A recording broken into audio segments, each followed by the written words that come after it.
I'm doing well. Hi, everybody. Hi, everyone. Hello, Jonathan.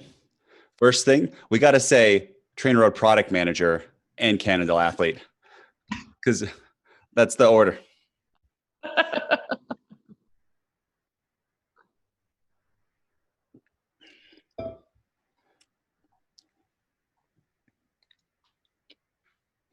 That's right.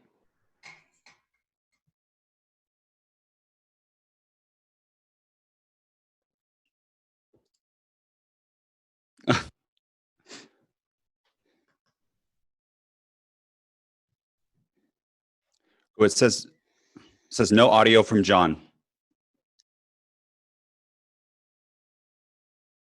Okay, John, you fix this, and I've got something to talk about. YouTube people, you tell me if you can hear my audio. There are some things said during Beers with Chad, which was not very good. One of them, we talked about who was going to get the biggest FTP bump with the ramp test, which is going to happen live. Not this Monday, but next Monday on YouTube. Probably. What time did we do it before? Like 1:30, something like that. 1 o'clock. 1 o'clock p.m.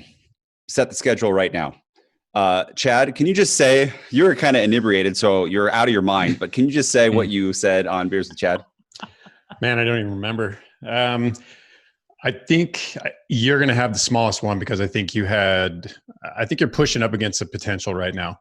It's not to say you can't grow it, but I don't think you can grow it in 4 weeks by all that much. But like I said, prove me wrong. I'm happy to be wrong about something like that. That's not what you said on Beers with Chad. No, but it is what I said when I followed up in a sober state. So that's what I was doing so much. What we talked about is who's going to get the biggest bump in FTP. Amber, have you been training consistently? I haven't stalked you yet on Strava or TrainerRoad. I've been riding. Training, I don't know, but I've been riding pretty consistently. Okay. Not very high volume. Just I'm enjoying myself.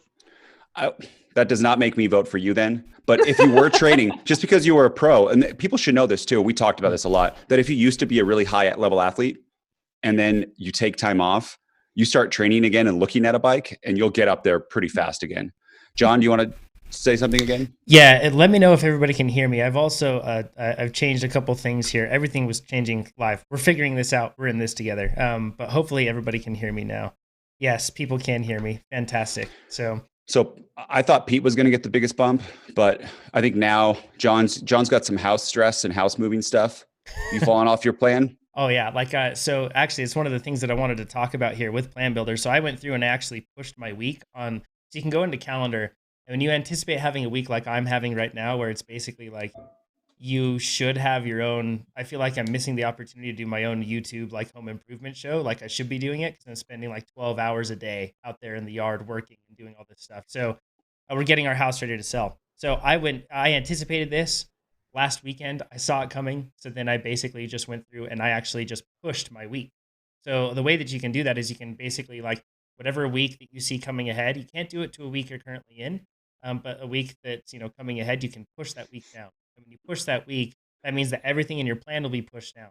Yes, that may put you off, but that's one option that I was okay with because today at some point, USAC's going to announce what's going to happen with national championship. Oh. So I assume that'll happen when we're recording live. So live chat, if you're watching, it would be awesome to have you guys jump in at some point and update us once they've posted that. I looked just a half hour before recording here and it hadn't been posted yet. So biggest wattage bump probably change a lot. I'm not going to be fresh necessarily after this week, but man, I cannot wait to train because I haven't trained this week yet. And I'm just eager to do it. So, yeah. So biggest wattage bump, John, who do you think? Me. Yeah, it's good. Amber might just be ninjaing on us right now. Like we have no. I mean, let's be honest. Like if you zoom out to a long enough time scale, this is like the ultimate taper. Very true. Very good point, Amber. And you also have like the largest bank of high volume and everything else that you've been pulling on. So it doesn't take much for Amber just to like skyrocket back up, I'm 10 watts in front of Pete right now. And I think it might be Pete, although he's had some life stress recently, but like he's been joining group workouts with me and he's been upping his targets to my targets and doing it. So that makes me think that he could get the biggest bump. If not that, it's me or you, John. Yeah. I think that Pete doesn't even want to join those workouts, but he is joining those workouts, and it's a mandatory lift of 10 watts to match you because Pete just cannot get beat by you. He can't. Yeah. So on the last interval, he usually ups it by what has his target, one more watt than mine. That sounds about right. Yeah, that's what I would expect.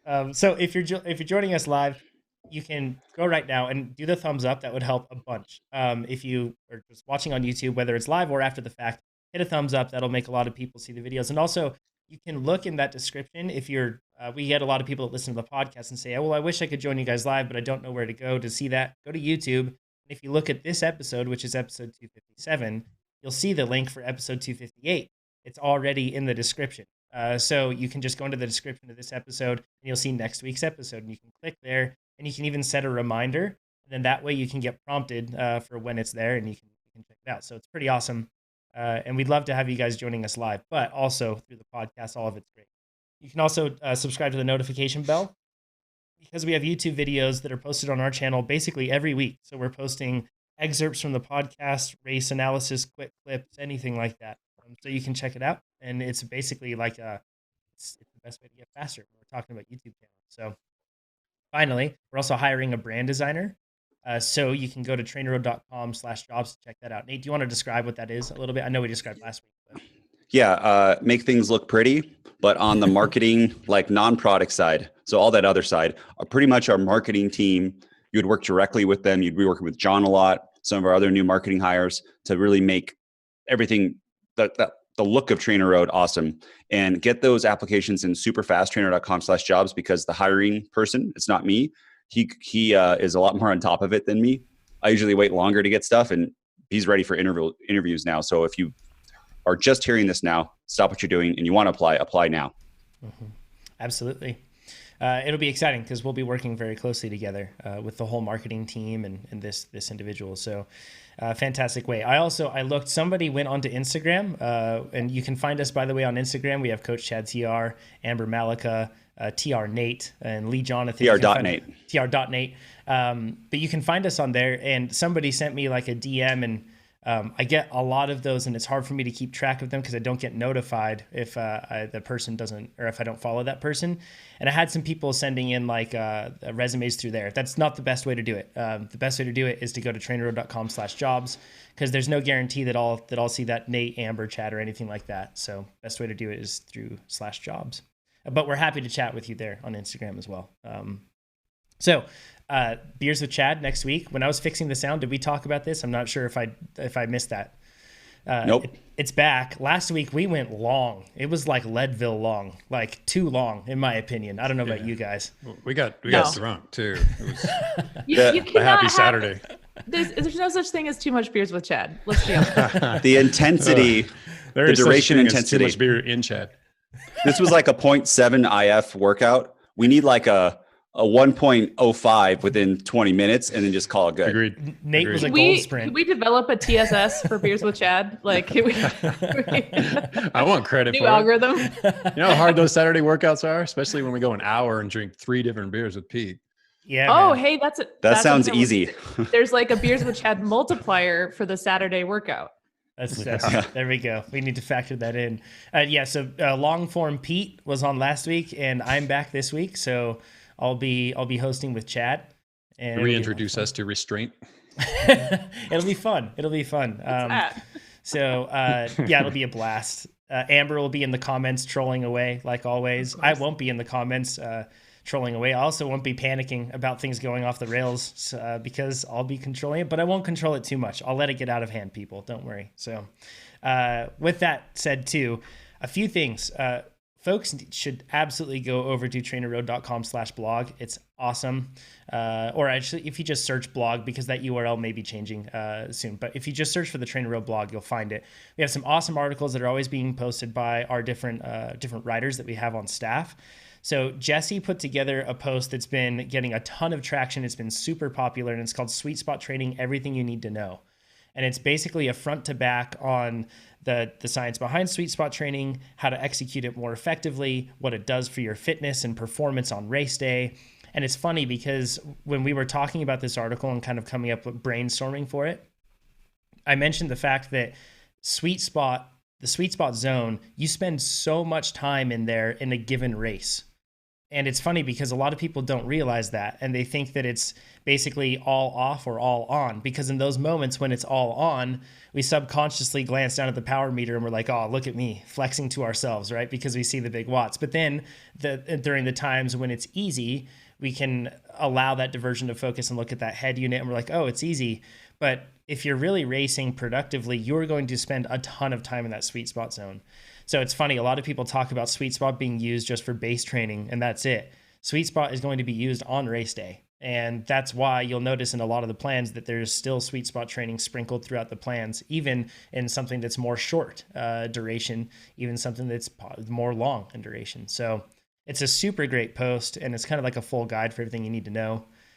The other thing that's been posted up there is Wahoo outside workouts. So Megan wrote an article all about how to use your Wahoo element, and it works on the roam, the bolt, or the traditional element, and how to use that to be able to do your outside workouts. Which basically, you take TrainerRoad workouts, you go into the calendar and hit outside, and then it pushes it magically to your head unit. It's so darn cool. And Wahoo has some cool stuff that Garmin doesn't have. They're different. I'd say it's hard for me to say one is better than the other. And I know you're thinking that I'm trying to be diplomatic, but I'm not. I've used both. They just have their quirks and they have their perks. And one of the perks on the Wahoo one is you can arrow back and forth through the intervals, like right there with the buttons, which is handy. And I learned this week on Garmin, what you can do is swipe over to the Garmin workout screen, swipe up. And when you swipe up from there, then you can actually restart intervals and view where you're at in your intervals. So if you're not doing your workouts outside, not sticking to your plan, you're going to get slower. Happens. Like we see that all the time, right, Nate? Like people say like, I was super fast with you guys in the spring and then I suspended and then now I'm slow again, and they come back and then they get faster. Might as well stick with it. It's not just anecdotal too. It's in the data. I want to like publish something on that, but I want to make sure the data is unreproachable. We've talked about this. And there's so many things to like remove elevation changes for power meters and miscalibrated power meters. And like, there's a million things, or people switching power meters to make sure the data is just perfect. But I have something else to talk about. Please. Because, sorry, John, Chad, this is for you. There's all this beers with Chad kind of talk. I saw this on Instagram. I don't know if you know about it, but this is something you can put on a wine bottle and you push a button and it's like a soda fountain for your wine bottle almost. So it keeps it sealed, and then it pumps the wine out in its little dispenser. So you just be like, nee, and it like aerates it when it comes out, and you can just do whatever pour you want, but then it stays sealed. Yeah, no, I've got a few devices that do something similar, but not ones that seal and allow me to pump stuff out. So that's kind of cool. Yeah, I think you should just on Beers with Chad. Yeah, I think that's more your realm than mine. But okay, that's Nate's gold. I think sprint that's called intensity. a K. yeah, exactly. It comes on Sunday, so I'll let you know how it is if you need to buy one. But it looks pretty cool. I saw it on TikTok, so it's probably pretty awesome. Nate is officially addicted to TikTok. If you looked at Nate's Instagram this weekend, you would have seen this pretty sweet TikTok dance his whole family did. It was amazing. It was brilliant. We've been practicing. We have like choreo. So my wife, she did dance her whole entire life, and she taught dance as well through high school. So like, she's like so excited because she's picked a song. We've got choreography. The whole family's running through the whole thing. It's like, so you think you can dance in our house right now. So is it a TikTok dance? Oh yeah, 100%. Okay. Is it savage? No, it's not savage. It's not savage. Okay. That's Chad's. We'll wait for that. Sarah wanted savage. You're gonna be waiting a long time. She said, I don't think you're physically capable of that. So we're not doing it. Everyone, John can dance. He's fine. You could do it. Yeah. I want to see Simon doing it. Oh yeah, it'll be awesome. That's the key right there. So, and Sarah will blow me away. She's actually good at dancing. So, the last thing that we posted on the blog is what to drink when cycling. So, and final thing along those lines, welcome to Sean. He's a new copywriter on TrainerRoad. Pretty awesome. Excited to have him. And he's already working on a great piece, and we're really excited. I think that a lot of people will love his content that he's putting out as well. So exciting to have him on. Let's get into Carissa's question. She says, a big thank you to my favorite podcast host for always teaching me new things about training every week. 5 stars forever. Thanks, Carissa. You can leave those reviews on whichever podcast app you use. I have a really basic question that I thought was just a personal one until I asked my friends and realized none of us knew the answer. Can you explain the syntax of written interval workouts? For example, in 2x20 at 200, which is the number of intervals, which is the duration of the interval, and is it proper to put at the end, or to put the power at the end in wattage or percentage of FTP? And how does all of this change when you have to declare a certain number of sets and or specific rest periods? Please help. Carissa, thank you so much. You're the real MVP for asking a question that I'm sure so many people have, and I definitely have this question too. Chad, this is in your wheelhouse. So, Chris, I hope within TrainerRoad, when you look at the workout descriptions, I hope your question didn't come from there, because I try to be pretty word-like, pretty English-like there. I know that when we do these to outside workouts, does that change? I can't remember. Nope, it's the same. Yeah. Okay, good. Yeah, so maybe you're hearing this out and about. In any case, I try to cover this base because I don't want to be cryptic. I want people to know exactly what they're up against. But just the same, let me answer each one of your questions. So first off, it's always, at least in the context of TrainerRoad, and I think in most cases, expressed in percentage of FTP. So it's seldom raw watts, because raw watts doesn't really carry across riders. The basic intervals times time convention, and this is the most basic workout description you're going to see, is simply that. It's the number of intervals times the interval duration. So a couple examples. One would be 6 times 3 of VO2 max, and that's 6 VO2 max intervals. They last 3 minutes each, and then I'll specify what percentage of FTP. It's going to fall somewhere in the 105 to 120% range. And then another example, and this is one that gets bandied about quite a bit, would be 2x20 threshold. And that's, you'll hear that quite a lot. It's kind of a mainstay workout, and it's 2 threshold intervals. So you're going to be riding, somewhere around FTP, lasting 20 minutes each. What the recovery is in between them will be specified, with that workout. So it might be a 2x20 with 10 minutes rest. And I'll talk a little bit more about the recovery intervals in a second. Then when it gets a little trickier, when you get to multiple sets of intervals, in which case you're going to see the number of intervals within the set. Well, first is the number of sets of intervals, the number of intervals in that set, and then the interval duration. So that sounds a little tricky, but if you think of a 3x3x5 at 95 to 105, that's 3 sets of 3 5-minute intervals, and they'll range from 95 up to 105. And then the recovery, you tack that onto there, and it looks a little complex, but if you just kind of break it down, it's all pretty straightforward. Another example would be a 3x4x3 VO2 max. That's 3 sets, 4 intervals each, 3 minute long intervals. And then it gets super tricky. And I don't know that anybody would try to put this in words. I think you're always going to see things like these written out, but the trickier formats, in my case, or in TrainerRoad's case, become much more word-like and less number-based as they get more complex. And brasted, not braced, I was informed, is a good example of this. It's 3 sets of 13 by 30 15s. And then I go on to explain it in words. So I'll actually spell it out and say 3 sets of 13 intervals where you'll ride hard for 30 seconds, recover for 15, and then repeat. Recovery in between the sets is 3 minutes, 5 minutes, whatever. Gendarme is another good example. It's the 2x20 minute sets of 30 30s. Okay, again, 2 sets, 20 minutes long each, where you work for 30 seconds hard and you recover for 30 seconds. You'll repeat that 40 times. And again, I try to be really descriptive the more complex it gets. With recovery intervals, that's very straightforward. You either have recovery between the intervals themselves, or you have recovery between the sets of intervals. So in the case of a simple workout where you're just doing like a 6x3 VO2 max, 3R, except I'll usually say 3 minutes of recovery between intervals. And it's just that, 3 minutes in between each of those short intervals. And then a more complex 3x4x3 VO2 max, you might occasionally see, if I haven't updated it, but I feel like I've caught them all, a 6/3 recovery. And that means 6 minutes recovery between the sets, 3 minutes recovery between the intervals within the sets. So we'll have to, oh yeah, sorry, go ahead, Chad. No, I just want to make sure we got each of her questions up top. Yeah, we covered them all there. And something interesting with this, I find, do you guys find this too? I take for granted being able to visualize my workouts, that it's so nice to be able to see that in TrainerRoad. Because a lot of the time I'll like good luck trying to break down Xalibu this way, right? Like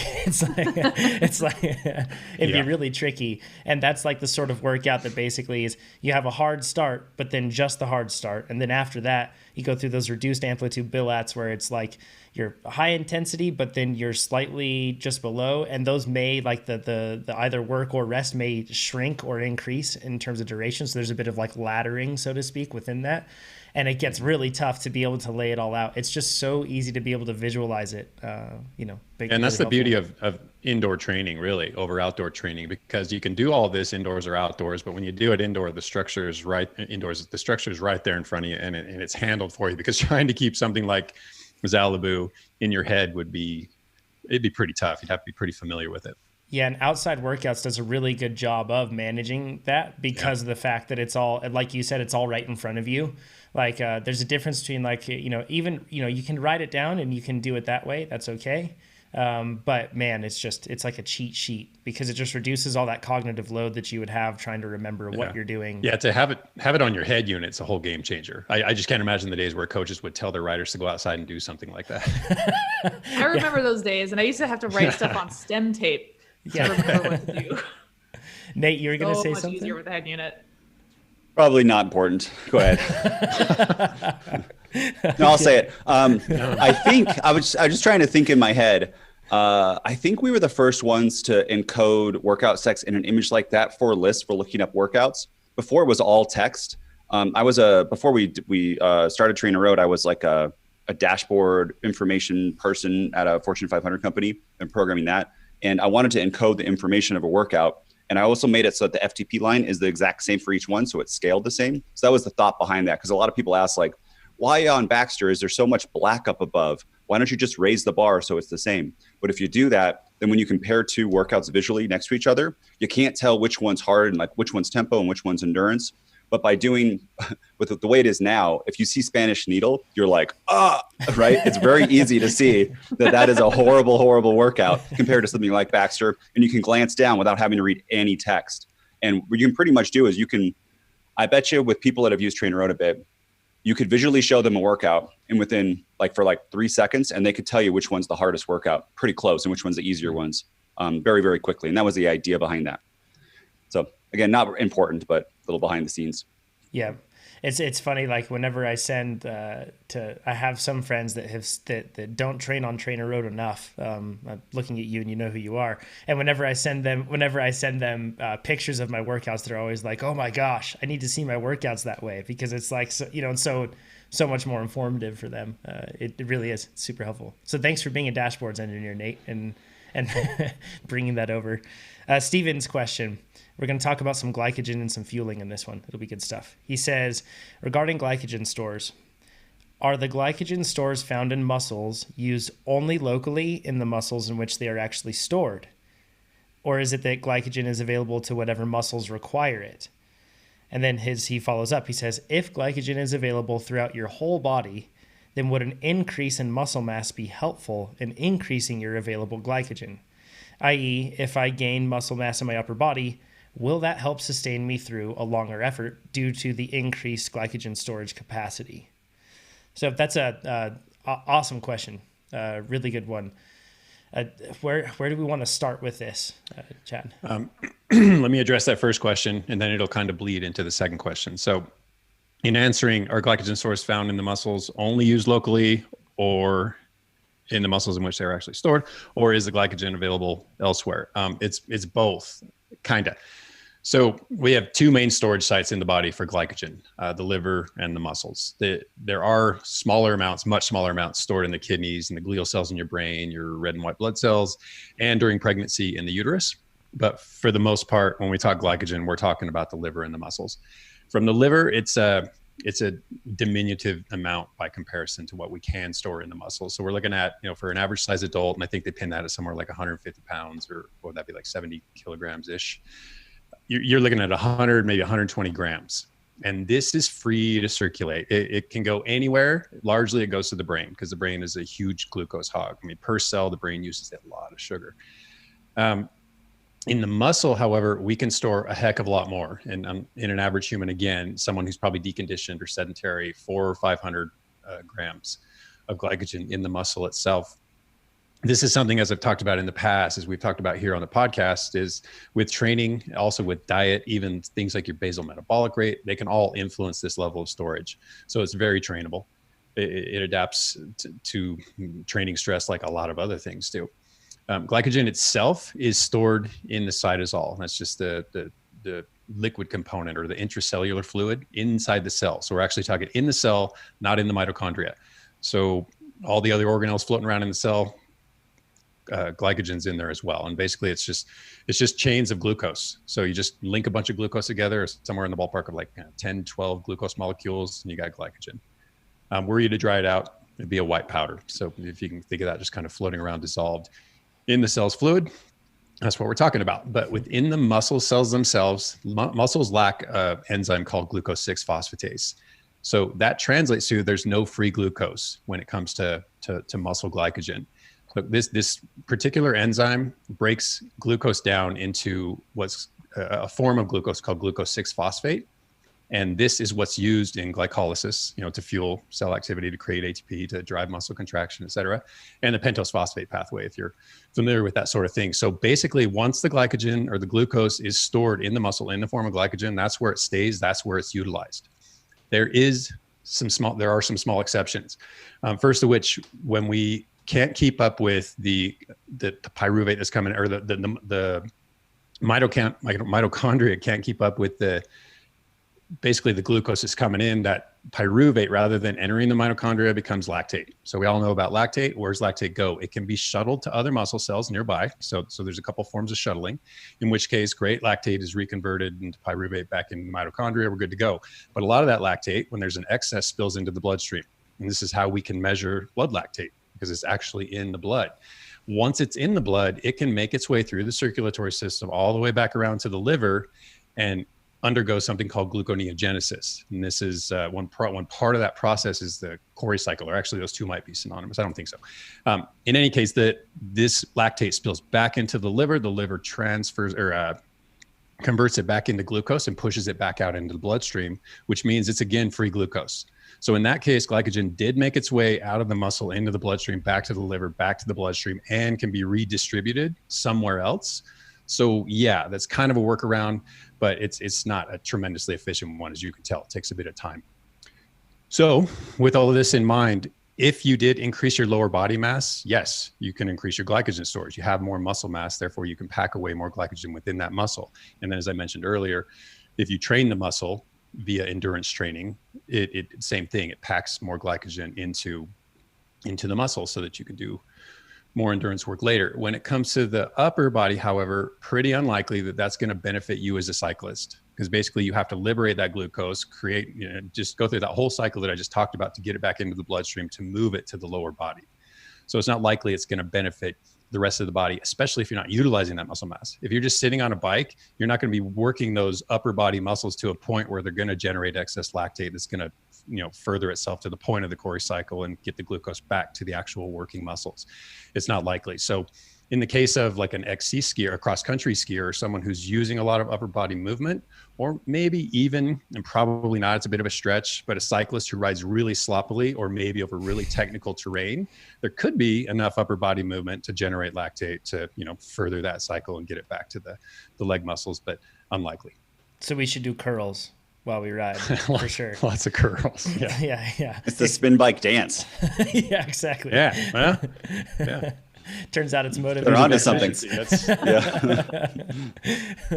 Yeah. So I guess to recap, it's part systemic, part local to a certain degree, Chad.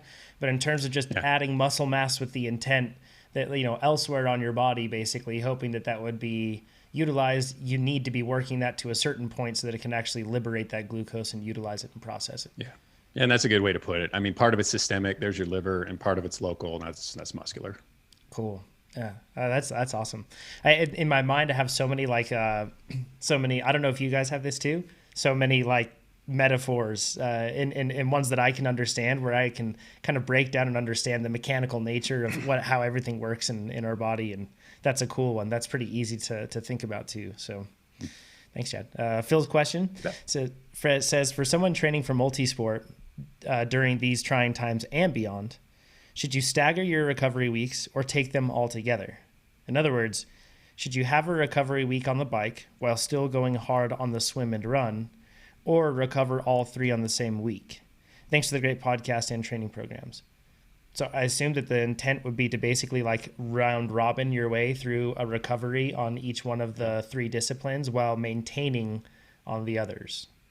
Yeah, and logically that sounds kind of cool. It sounds like it should make sense. Physiologically, it doesn't really accomplish that. The idea here is, if I put it in the simplest terms, you have work weeks and you have recovery weeks, and ne'er the twain shall meet. The idea is to keep those separate because the body deals with stress in basically the same way. It doesn't really matter where it's coming from. So, and I should probably include the mind in that as well. So the term, and I've mentioned this before, but I want to clarify on what it actually means, is allostatic load.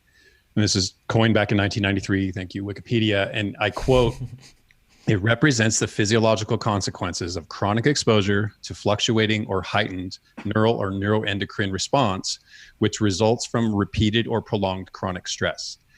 It's a bit of a jumble, but basically what it's saying is that we have to balance our stress with our recovery. And to visit what we discussed last week, all systems ebb and flow. I can't think of any that don't. And the parasympathetic nervous system has to at some point rebalance with the sympathetic nervous system. This has to take place on a routine basis because chronic stressors eventually wreak havoc. There's really no two ways about it. It can be chronic. It can take place over a lot of time. It can happen on a more rapid time scale. So that's the gist of that. Second to that, recovery is necessary for improvement. We've talked 100 times that adaptation takes place during recovery. It doesn't take place during the actual stress itself. And I like I said, I get the logic of this. And I kind of, if you think of it in terms of strength training, and then I'll try to relate it to endurance training, they do stagger workouts in strength training. They're called split routines. So, basically you work the upper body one day, you work the lower body the next day, and then you can just rotate back and forth while one recovers, the other works. And it works until it doesn't, until you do actually need full recovery. So it's tempting and logical to think that shifting the stress from one set of muscles to another allows those others to recover. And it does to some extent peripherally. So locally, right? Those muscles are recovering, but centrally that stress is still there. It's coming from somewhere. So it's affecting you on a wider scale.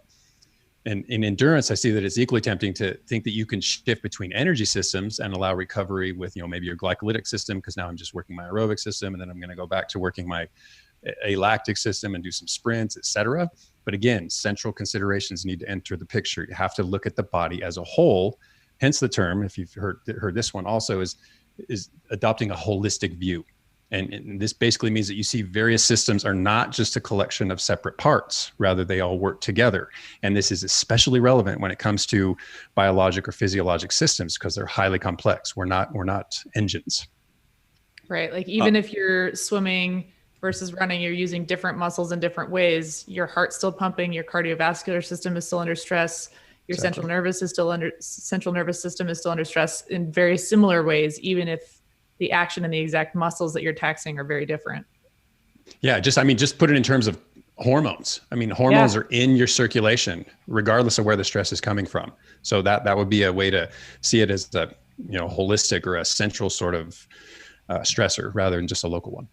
Yeah. The way that I could think of this right now personally is me thinking that somehow, so I'm not training this week right now, so I should just be fine and get back on the bike and be fast. But totally not the case, because even though it's not endurance training, being up on my feet and doing the heavy lifting hard work of all the landscaping and housework that I'm doing, that's going to make me tired. So it's not just like for multi-sport athletes. This relates to all of us. And it also goes into like scenarios kind of like when you go on like a hard work trip, or if you go on a vacation and you're at Disneyland, something like that. Once again, don't think that you're just, okay, well, I had a week off, so I should be able to come back and just be firing.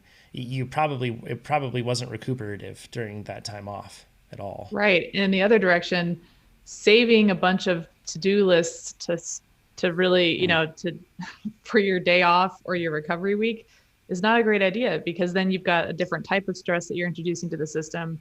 Again, systemic. And this is a trap that I fell into during my years of training. I would put things off until my rest day because I'd think, oh, I'll have all the time in the world that day. And then I would find myself so stressed out on my rest day because I'm trying to get through this really long to-do list. And I wasn't really recovering because I was my physical training load was really light on that day, but my mental and emotional and cognitive load was super high. And I just wasn't getting the recovery that I needed. That's hard though. Like you were a pro, like us average people, when do we get anything done then? Because on the really hard days, I mean, you got to get it done before, or I guess getting it done early in the morning, but I think maybe your point is like spread it out so you don't have it all lumped on one day or 1 week. I mean, honestly, awareness is the first step. Just being aware of how much you're piling on yourself and how much you're maybe diverting tasks to a day where you're not training, and just taking this holistic view that Chad's describing and realizing as soon as you start framing things differently, right? Like everything I'm doing during the day is contributing to my load. And I need to think about how, I'm, actually scheduling downtime. I mean, sometimes just getting it on the schedule, and it's hard to do because that whole time you're probably thinking about all the other things you should be doing, but it's as important. And in many ways, what it'll do is scheduling in that downtime will allow you to be more efficient once you're going back through to knock things off your to-do list. If you're really tired and you're carrying around a lot of cognitive load, you're not going to get things done as efficiently. You're not going to be as sharp. So in some ways, it's sort of like just investing in your capacity to do the things that need to get done. John had this. Go ahead. I was just going to say, this isn't research-based, but I would suggest that this is why for non-professional athletes, we have recovery weeks and not recovery handful of days, because our recovery, having to balance, work, everything else that happens in life with our training schedules, means that recovery is a very incremental process. Whereas with a professional athlete who can do the work and then really recover for a couple of days, they're probably ready to bounce back much quicker than someone who, say, has to take care of kids, who has to work a job, who has to balance all the other forms of stress in addition to the training stress. Definitely.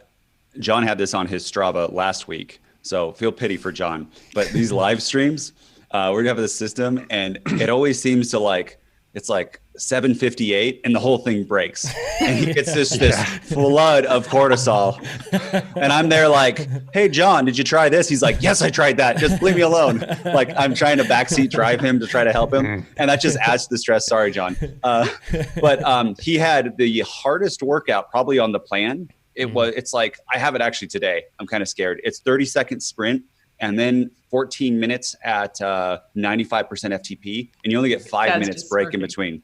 Yeah, it's a legit workout. I feel like this is a good way to win a race too. It's like you start a breakaway and then you hold. It also shows you, this is off topic, but it also shows you if you were to do that 95% without that 30-second sprint, it's like not a big deal at all. But the 30-second sprint makes it so much harder. And that kind of shows you too, if you can kind of pace your effort, or at the beginning of a TT, if you go out beginning of a TT and sprint like really hard and then try to settle in, it makes it so much harder. And you're almost guaranteed to go slower. Sure, do a few pedal strokes to get up to speed, but not an all-out 30-second sprint like this does. But anyways, he failed it, and he actually is changing. You can speak to this, John, probably better than I can. But you change your training plan so that Thursdays are always stressful, or until we get this thing locked down. To not have your hard workouts after a very stressful day, because it makes it more likely that you're going to not achieve what you want to on those workouts. Is that right? Yeah, absolutely. Like what Amber said about awareness, that's like the first step. And I think that there's a strange thing with awareness in us endurance athletes, because we're so used to struggling, because struggling is the process of training very much. It's not like you're just supposed to be successful with everything that you do, and it's just not difficult, but it's hard work. And we all know that listening to this. But sometimes we have this weird blindness where we just we kind of isolate everything outside of turning the pedals, and we think that it's not there and we should just be able to perform. And every day we should be able to perform, but it does have a real effect on us. There's so many different sources of stress that we have. So yeah, I'm basically, what I'm doing is usually Thursdays were always Thursdays were pretty tough. I pack a mid-volume plan into Monday through Friday. And then what I do is I on Saturdays, I'll usually add on locally. We have a drop ride that's like a hard race simulation sort of effort. I race on Saturdays many times. And then if I don't, then I go out and I do very specific work or very inspecific work. Saturday's like my choose your own adventure day. Regardless, I try to make sure that I don't go above 250 TSS. That would be like something that could really blow me out of the water if I'm not careful with it. But that's how I manage my plans. And my easy days have been Tuesdays, and I need to shift that. So I'm pretty good with blocking those 5, even 6 days in a row and being able to carry through that. It took a long time to get to that point, But now I think that I just need to reshuffle it. And that's another cool thing, here's a plug, but for calendar, because I can just go through in the training plan. And if I edit my calendar, I can make it so that that easy day, it'll show up on my training plan. I can shift that around in my week. So then it just makes I don't have to shift it, week by week or day by day. It'll just make that change across the board. I switched it so I have Saturdays off, and that's been for my family an amazing thing. Like for busy people, it's life-changing to have Saturday, wake up, be able to eat breakfast with the kids, and then just play with them all day long and be able to be theirs. So now I have a question for Chad, and then I have a question for Amber. Chad, what Jonathan just said about having this Saturday, so it's the day before his rest day. I kind of really like it, what he said about doing choose your own adventure, where he does either a race simulation with a drop ride, or like I've seen him do big gravel or mountain bike races. For me, this is like I think it like keeps Jonathan fresh and motivated, because he's always got like, oh, I do all this training, I have a reward on Saturday. And Jonathan really likes to race. So doing those kind of either a real race or race simulation. And he has a governor about how hard he's not going to go so much TSS where he's going to blow up his next week. I know he's missing a structured workout, but I'm thinking long-term, if this is what keeps John training consistently long-term, he's going to be ahead. What do you think about that? I completely agree. I think just providing him with a weekly incentive, and one that's very much in line with the way he races, what he looks forward to about racing. I mean, it's nothing but motivating. And I think he's sharp enough to recognize that if at any point it becomes too much of an addition to his training load, or if he's overdoing it, he'll have the presence of mind to cut back and tweak it a bit. That's a good point too, is that, so our drop ride, when John does it, John is not sitting in and waiting. He just attacks as many times as he can. He tries to make it like a cross-country Olympic race. It's pretty annoying. Unless we both have like the same jersey on, then I'm like, I can't chase him. Like, you guys chase him. And everyone looks at me like, why don't you chase him? Like, I can't do it. And then I can hang on a lot longer when he does that, because everyone else is tired. Amber, question for you. We talked about like central stress and stuff. Okay, right now I'm on a three week on high volume, short power build, high volume, and some extra training. I'm on my last week.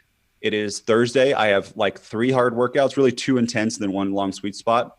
I'm starting to feel like almost sick, although I've not seen anyone, so I'm not sick.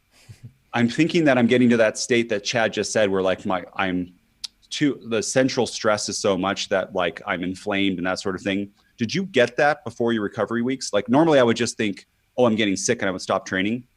But because of this whole COVID thing, did you get that where you would feel that centrally, like my throat's a little inflamed, I'm a little bit achy and I'm tired? I don't know. I mean, I don't know. And I think that everybody responds differently to that kind of like to getting to that point. So I wouldn't say that I had those exact types of symptoms, but definitely I would get to that point where the way I always referred to it was sort of like, I'm nearing the end of my rope. Like that was kind of how I would communicate it to my coaches, because I was just, I can tell that I'm really starting to push the edge of, or I'm starting to scrape the bottom of this hole that we're digging here. And maybe we're going to need to get, maybe we don't want to dig this one any deeper. And it's really important to start to be aware of those things and how your body responds in those moments.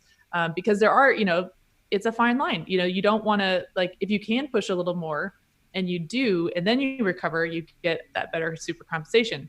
But if you're at that point where you really need rest and you push a little more, you might then be setting yourself up to need a lot more recovery to bounce back from that.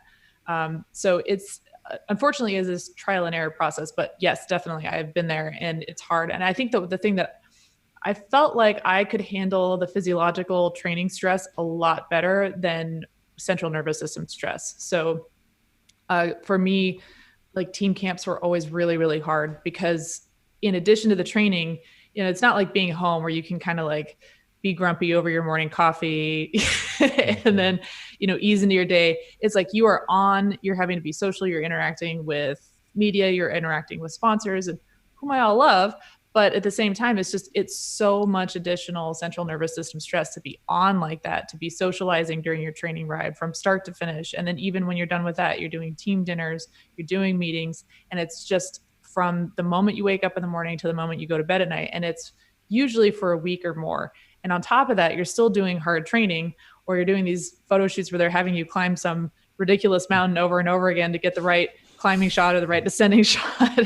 And that was the stuff that would like really push me right up to that edge really quickly, because the physiological load for me always felt like I could handle that. But when you add in the mental, emotional, cognitive, central nervous system stress, that was really where I would just like, it would push me pretty quickly to that point.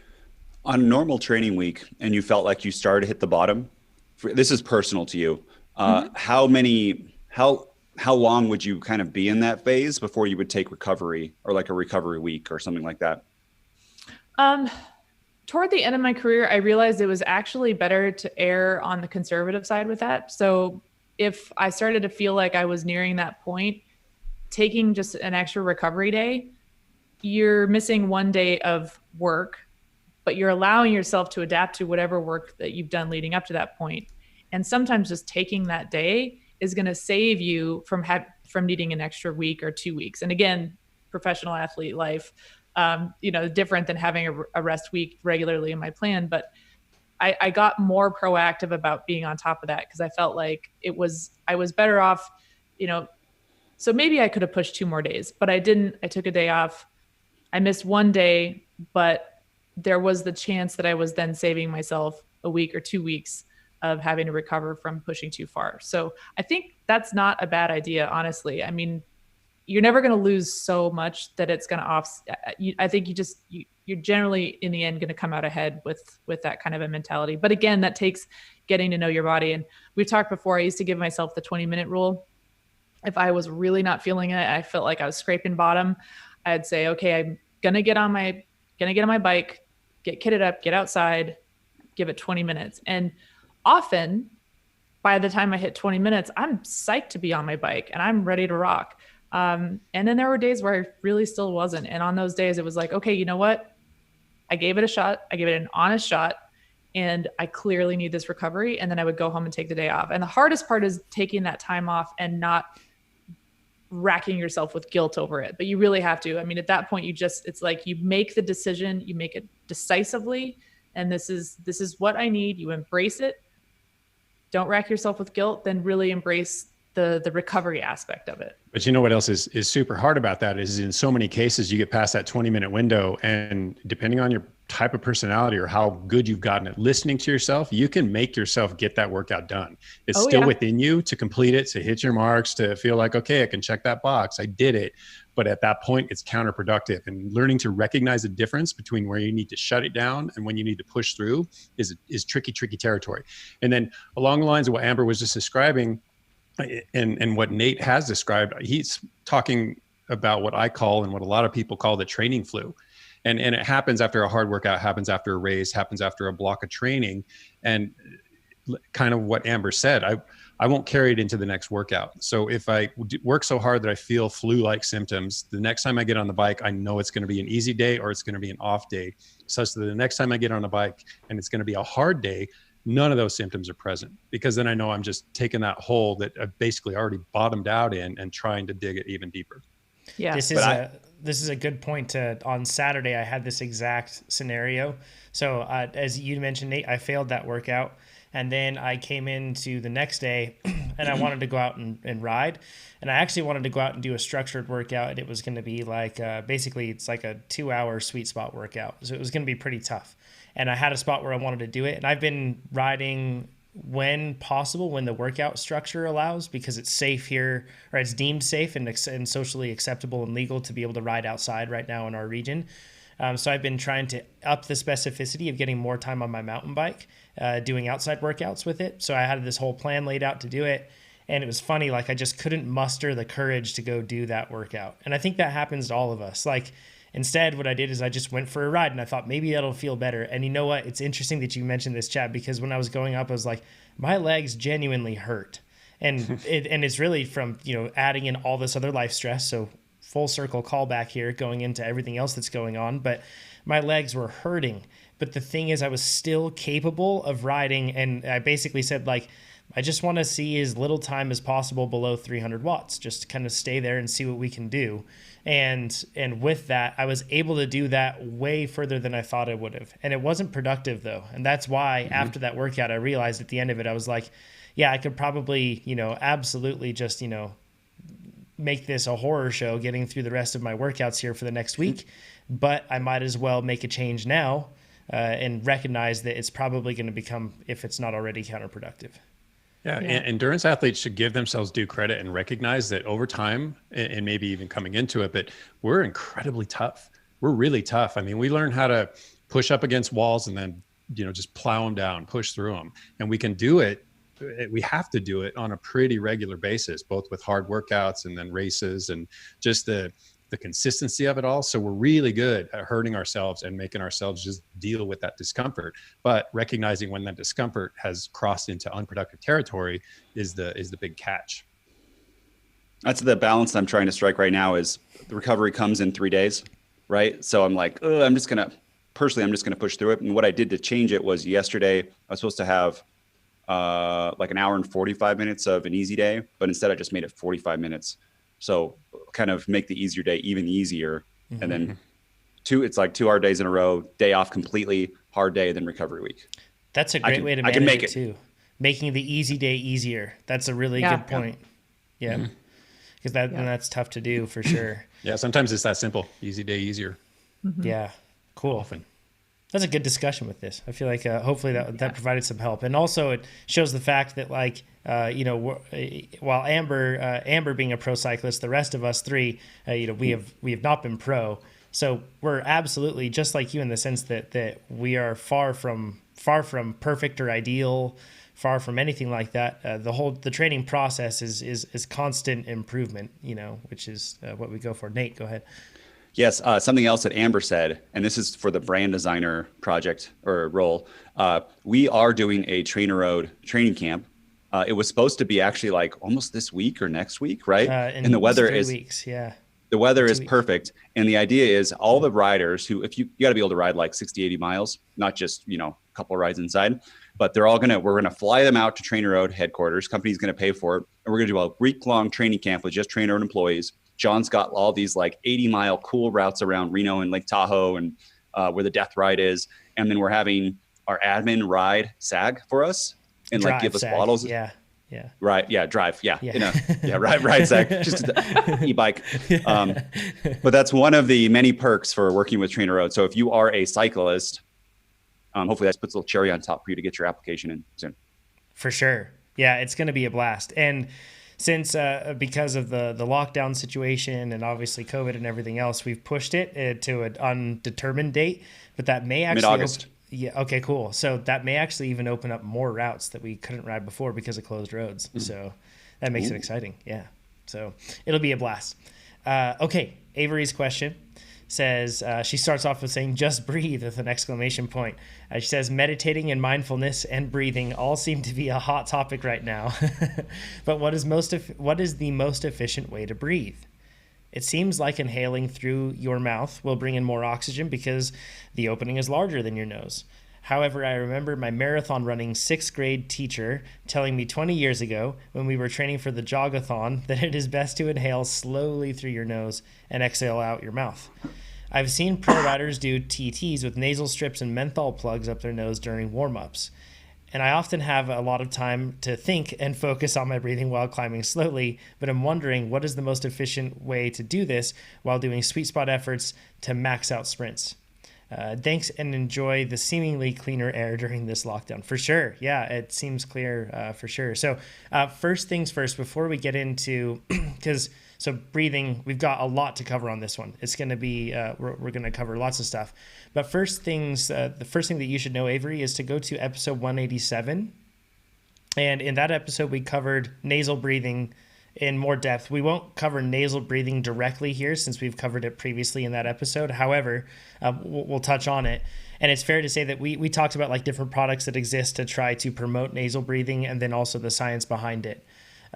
Chad, maybe do you want to kick us off with this? And maybe we can just kind of like rehash basically kind of like the basics of where that bottleneck starts. Dude, you have like 7 pages of notes on this. This is crazy. You should see Amber's. Okay, so Amber and I are we're both gonna hit this one pretty hard. We're excited. And in the true spirit of chivalry, I'm gonna go first. So I'm actually, and I think it makes sense that I go first because I'm gonna kind of take a step back. We've talked too many times about how it's not just about getting air into the system. You actually have to be able to utilize that air. And there are a lot of things that have to be in place to do that. One of those things, well, actually not one of those things. This is kind of removed from that. We've never really discussed this too much because honestly, I didn't think the science was there. Turns out it is. And it's come about maybe over the last 8-10 years. So I want to talk about respiratory muscle training. And then I think that'll probably kind of pave the way, or at least, create a basis for where Amber's going to take it from there. And I also want to say that there are a lot of directions that we could have taken this discussion. And those are things I want to talk about later too. There's so much fruit to be picked here. To begin, so respiratory muscle training, the assertion is that the respiratory muscles fatigue and that this fatigue is performance limiting. And in the past, I would have said, no, that's not real, but it turns out it is. It seems to be, it's pretty backed as well with some pretty solid research. So when it comes to the respiratory muscles, we basically have primary and auxiliary. And auxiliary could just as easily be termed secondary, almost compensatory, because they really shouldn't be utilized as often and as in the way that they are. The primary respiratory muscles are your diaphragm, your intercostals. So the diaphragm is basically, it's kind of like an old upside down bowl that's stuffed under your rib cage, kind of almost shrouds your internal organs. And then the intercostals, and those are just the muscles between your ribs. And then abs and obliques. And that's pretty general because it gets really specific. And if you know all your muscles, I could give you all those terms, but you can look it up just as easily as I can recite them. The diaphragm is the most important muscle in this whole picture. And while it is mostly involuntary in that we don't have to think about breathing, it is still skeletal muscle. I almost said skeletal.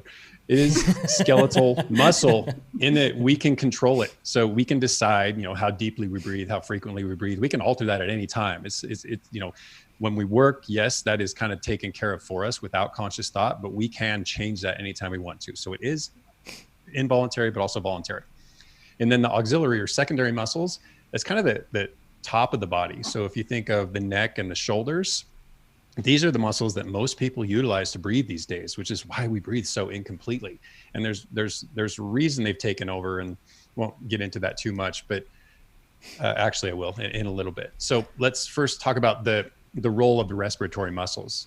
Nonstop movement never gets a break. It's like our heart. I mean, there are certain things that can't stop doing their job. So otherwise we have some pretty serious issues pretty rapidly. And over the course of a day, they pump a lot of air in and out. I'm not concerned with carbon dioxide, oxygen. It's a lot of air moves in and out. So the inspiratory part of it, or the inhaling, actually contracts these muscles. So it's considered the active part of the process, while the exhalation is the passive part of the process. And they attribute that to the elasticity of muscle. We contract it and then we relax, and that elastic aspect of it helps us. It basically carries the exhalation for us, but we can in fact exhale very actively if we want to. Inspiration has effectively become passive, and it's due to the fact that we've neglected our breathing muscles. And that I attribute, and I think a lot of experts probably do as well, is that once we get past childhood, we're faced with pretty nerf lifestyles, right? To draw from The Office, it's cushy. We don't have to do too much. We're not as physically active as we used to be. So the emphasis has shifted off of these primary muscles to the auxiliary ones, because they are the path of least resistance. They require the least energy, the least muscular recruitment. It's just, again, the path of least resistance. So we've effectively shifted from this, what should be horizontal, or it's termed circumferential, or more specifically abdominothoracic, because we're talking the midsection of our body, the central chest cavity, toward a more vertical or apical, I suppose it would, probably apical, or more specifically, let's go with that, oricocervical. So now we're upper chest and neck.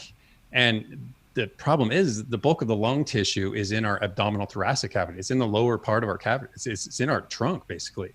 And when we simply rise our shoulders and create tension in our neck, these are dead giveaways to the fact that we're not breathing circumferentially. We're not using the bulk of the lung tissue. We're only using the upper portion of it. So effectively, we're shortchanging ourselves with minimal lung involvement. And a lot of the information I've gotten, a lot of the information I'm going to share is from a book. If you're interested in this particular topic called Breathing for Warriors, I've read a number of books on breathing mechanics in the past, never been particularly impressed with them. This one, however, it's It's ringing some bells. I'm really enjoying it. It's written by Belisa Vranic and Brian Sabin, if you're interested. And one of the things they talk about is that each endurance sport, and really each sport, but each endurance sport in our context has its own breathing nuances. If you think of rowing, if you think of swimming, if you think of running, if you think of fighting, mixed martial arts, boxing, these are all, whether you recognize it or not, very endurance oriented. And they all have their particular ways where they break it down into quadrants. You can breathe with your belly, you can breathe with your sides or lateral, or you can breathe with your back. Ideally, all four are available. But in the case of cycling, we use the front of our body to basically support our posture on the bike. So those muscles can't contribute as much to the breathing process as they would if you were just, if you were laying down, if you were recumbent, or even if you were just standing or doing something more basic. So they have a postural role to play as well. So for that reason, I do tout belly breathing, and you can belly breathe to an extent, but a lot of our breathing also needs to take place laterally. We need to be able to expand our midsection laterally, and we need to be able to breathe into our backs. And there are a lot of limitations that prevent us from doing these things. Muscle tension, lack of innervation, familiarity with what's required to be able to use our breathing muscles effectively. So, and this is kind of a fun side note, but if you've ever been faced with the dilemma, I know when, and this happened a lot in CrossFit, but it can happen in bike workouts, et cetera, where you're just to the point where you're so tired that you just lean down on your hands, or I'm sorry, you put your hands on your knees and you just lean over and you just huff and puff and try to regain control of your breathing. And in the past, you've had people say, no, stand up, put your hands on your head, or no, you need to walk it off. Actually, leaning over, hands on knees, is one of the most beneficial and quick ways to recover, simply because you're removing that other goal of postural support. Your diaphragm and those abdominal muscles are no longer responsible for supporting your posture. You're giving them a break so they can just focus on breathing for those few minutes to help you re-regulate your breathing pattern. I feel that, so I have noticed a change from when I started cycling to now. For example, during our live ramp test, I was really trying to focus on my breathing, because that's one thing I find that I always try to remind myself to breathe early and often, just like drink early and often, eat early and often, because many times I don't breathe like I need to breathe until it's too late to be able to breathe that way. And if I try to start early on making sure that I am, some might call it belly breathing, but what I've noticed is I'm much more effective at it, and I can see this when I'm doing group workouts, for example, and I can see myself riding. But when I breathe, it's not that my shoulders are going up as much. It's that my whole my trunk actually widens out when I'm breathing. And I kind of feel it against the back of my ribs almost, and the side of my ribs. You should. Yeah, and I think for that reason, the belly breathing is an oversimplification. I think it shifts too much of the focus towards just the front of the body, and reminding the fact that we can expand our thorax in different directions. So this has been pretty eye-opening in that respect. And I often think of, there was a time trial photo of Lance Armstrong back in the day. He's in his time trial position, and he looks downright chubby, and he's as lean as can be. I mean, he's got paper skin, but he's thoroughly opening up that thoracic cavity. He's really breathing, and his performance kind of drives that point home, right? I was just going to say that, and I remember Bradley Wiggins, watching him and slow motion of him in the time trial position. And the same thing, when he breathes, it's like, holy cow, like his trunk expands massively, and then he's able to push that air out and then push that air out. What's unfortunate about it is it's not that aesthetically pleasing. It doesn't look good. It doesn't look athletic. And a lot of people limit themselves simply because of that. I mean, I don't want to look fat on the bike, so I'm going to keep myself drawn in and tight. And I want to draw that support from my midsection anyway. So this is all in line with what I think I should be doing. Maybe not. Yeah, we get in this habit of sucking in, right? And it's totally in so many contexts. It's counterproductive. Yep. This is more anecdotal, but I've always wondered about that with Chris Froome, because he has the high, when he's climbing, he puts his elbows out really wide, and it's not very, it's not aero, and it doesn't look good. But just try that on your next indoor workout for a hard session. Put your elbows really wide so that you can really breathe deep, and see if there's anything, if you think there's a difference. I have no science to back that up, but I always wonder if that's why he does that, or if it's just natural, anyway. Like he has just found it naturally that he can breathe better if he's got his elbows out really wide. Nate, do you feel once again, anecdotal, no science, but do you feel any change? I notice that I do it more naturally. If it's really hard like this again, it's group workouts because I see myself now that I open my mouth really big and I put my elbows out wide and I kind of sit up straighter to like breathe in deeper. But I don't know. Yeah. It could just be I like to sit up more. I just think you're advocating that everybody should ride more mountain bikes, and I agree. So yeah. Wide bars, elbows out. Yep. Cool. Sorry, Chad, we've derailed you. No derailing. In fact, the studies that I'm about to cover, I've got 4 of them, so bear with me. But I think each one of them has a really, really salient takeaway, and possibly will further a bit of discussion. So as I wrap each one of these up, feel free to chime in. We can talk about each of these. Each of them do convey their own separate points. So this isn't just a bunch of driving the same point home 4 times over. So first study, respiratory muscle training and exercise endurance at altitude. This is a 2016 study. And while there were 4 authors on this paper, one of them was named Quackenbush. So I'm going to credit Quackenbush simply because that is a really fun name to say. Such a cool name. Okay, they used voluntary isocapnic hypernia respiratory muscle training. Let's break that down. Voluntary, it's up to us. We control it. Isocapnic, they're looking for even levels of carbon dioxide in the blood, in the tissue. Hypernia, this is both the depth and the rate of breathing are deepened. And then respiratory muscle training, all those muscles I just talked about, they're focusing specifically on training those. They use this VIHT is the acronym to assess possible improvement in exercise time at altitude. And in this case, they were high. They were at 3,600 meters, which is roughly 12,000 feet. They pedaled on an ergometer until exhaustion. And yes, tests to exhaustion are not my favorite way to test things, but they did this at a simulated altitude and all the while measured blood saturation. They measured a number of things, but relevant to our context, the blood saturation.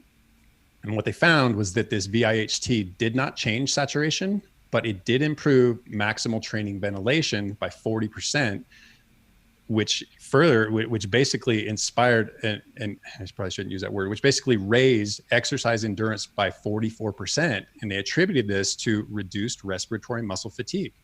Their breathing muscles didn't peter out. So they weren't the limitation. And the takeaway here is that the respiratory muscles can be trained to yield improvements in endurance capacity. And yes, at altitude in this case, but why not at lower elevation? Why wouldn't this carry? That's interesting. And that's something that just happens along with the training process, right? I mean, as you do this, it's going to happen. And that's a closing point that I'm going to come back to. It's a very good point. Okay. Study 2, effects of inspiratory muscle training on time trial performance in trained cyclists. That was back in 2002, Romer, Jones, McConnell. They did a double-blind placebo-controlled study, and they used a pressure threshold inspiratory muscle training device, PTT is what we're going to call it. So basically it was just the inspiratory side, just the inhale, and it was a pressure threshold. So basically it maintains a steady pressure the whole time, regardless of your rate of breathing. Sounds like a CPAP. Perhaps, no experience with those, but it's okay if you say so. I believe you. And then the other side of the study was a sham training control. So basically they had a breathing device, but it apparently didn't, it wasn't as pressure threshold device. So cover that. Okay. And then they had them do 20 and 40K simulated time trials. And they measured a couple things: pulmonary function, so function of the lungs, inspiratory function, the inhale, and perceptual response to maximal incremental exercise, basically the ramp test, not the time trials. This was applied to the ramp test that they used during testing to set some levels for these riders. And the findings were that there were no changes in pulmonary function, but the experimental group improved their inspiratory muscle function and experienced a reduction in the perception of respiratory and peripheral effort. So both in how much their breathing hurt and how much their muscles hurt during the ramp tests. So not only did they recognize benefits to both the time trialing, but also the ramp test that they used to assess fitness in the first place. Wait, was there an outcome increase? Yep. So these riders also, the experimental group in the 20K TT saw improvements somewhere between 60 and 90 seconds. In the 40K TT, they saw improvements somewhere between 2 and 2.5 minutes. I want to know on this one what pressure it was at, because that increases it simulates an altitude change if you have too much pressure. Sure. So that it could be that rather than just having the easier breathing. Fair. Yeah. Could be. And the paper, I'm linking to all these papers, and these, I imagine Tucker will make these all available to everybody. Most of them were downloadable PDFs. You didn't have to just look at the extract. Yeah, one quick note so the on that, takeaways, Chad. You'll be able to find those. This is episode 257, by the way. So you can just go to trainerroad.com/forum and you can find it there. Just search for 257. Side note on that, I was talking to someone who's a respiratory therapist, and we talked about using a CPAP to do that. So like we live at altitude to simulate sea level or a little bit below by increasing the pressure in order to have like to do that train low kind of thing where you get maximum oxygen. But I forget, we pretty much just stopped emailing. I don't know who started first, and it's not happening. That'd be a cool sports device. Okay. Yeah. So the takeaways from this altitude inspiratory training is, I actually have 3 of them. These are my takeaways, by the way.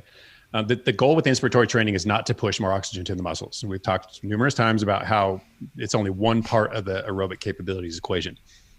Rather, it's to increase the endurance of the respiratory muscles. And yes, in this case, it was inspiratory, but the expiratory muscles can also figure into this such that they aren't the performance limiters. That's what we're looking for. We're trying to pluck out one thing that is limiting performance and address that one thing. Secondly, the lungs are the priority. So the muscles suffer first. Basically, if you remove the breathing limitation, the lungs aren't as oxygen starved and therefore as acidic and painful.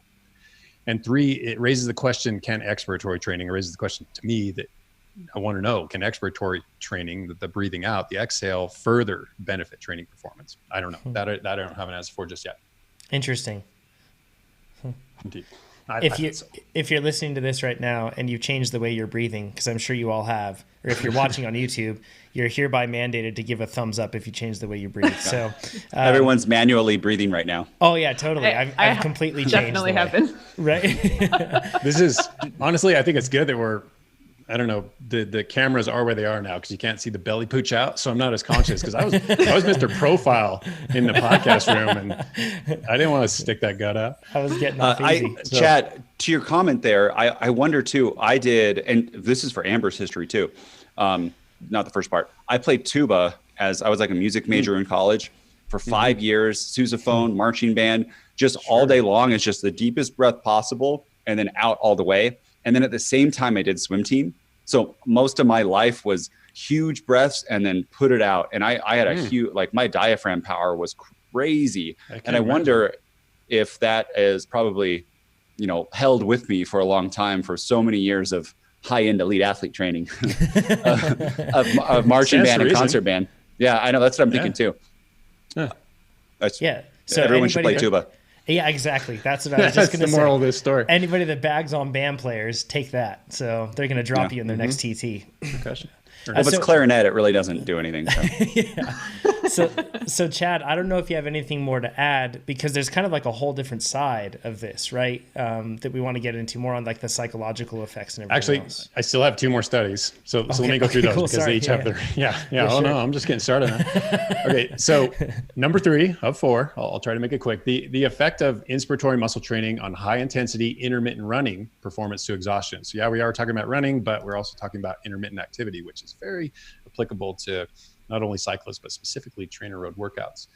This was Tong and Eston and colleagues, and they used inspiratory muscle training again. They used a pressure threshold device, and placebo used a device with minimal inspiratory load. So they still had a device. It just wasn't stressful. They didn't know the difference. And then they used maximal 20-meter shuttle runs during what's called a yo-yo intermittent recovery test. And if you've never heard that before, it's basically go real hard, rest real short, go real hard, rest real short. So along the lines of Tabata, along the lines of reduced amplitude bilats, along the lines of short. I mean, that's basically what we're talking about, which is why I found this particularly germane. The findings in the experimental group were that the inspiratory muscle function grew by greater than 30%. The yo-yo intermittent recovery test improved anywhere from 12 to 20%. So pretty heftily, definitely significant. And the rate of increase in intensity of breathlessness was reduced by anywhere from 5 to 15%. So the discomfort of their breathlessness, of their heavy breathing, improved pretty dramatically. On top of that, metabolic stress was reflected by basically exercise byproducts. So they looked at blood ammonia, uric acid, lactate, a lot of things, and these things were attenuated, reduced. So, which leads me to believe that there was greater aerobic activity, less anaerobic, and therefore less anaerobic byproducts. So, takeaways. Go ahead. On that one, what was their performance increase though? Performance, they didn't relate it to performance in any other ways than that they recovered more quickly during the recovery, the intermittent yo-yo test. I always hate those because there's so many things that happen, but then when performance doesn't change, I'm like, yeah, what's the point though? Because I feel like in the body, there's always balances that happen. Like one thing gets better, another thing gets better. Sure. In this case, I was just trying to find something that related to the recovery, basically recoverability. I mean, something that's very applicable to what we do, especially racing.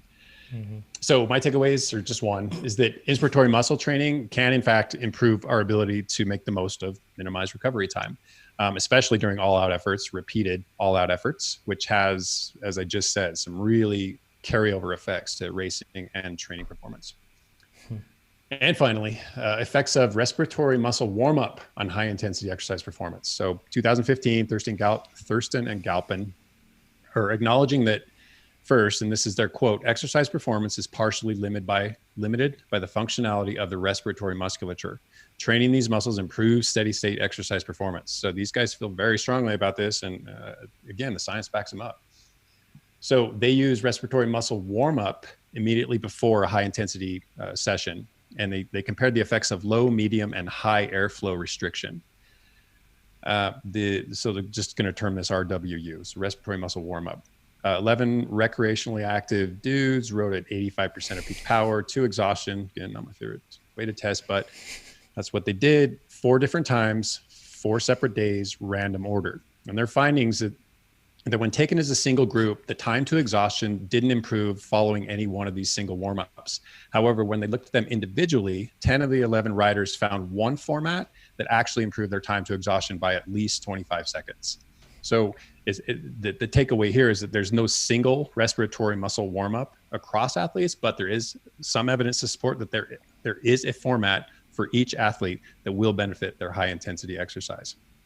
This makes me skeptical on that. Is that was that statistically significant? Because there seems like there could just be noise if they do it 4 times, and because there wasn't.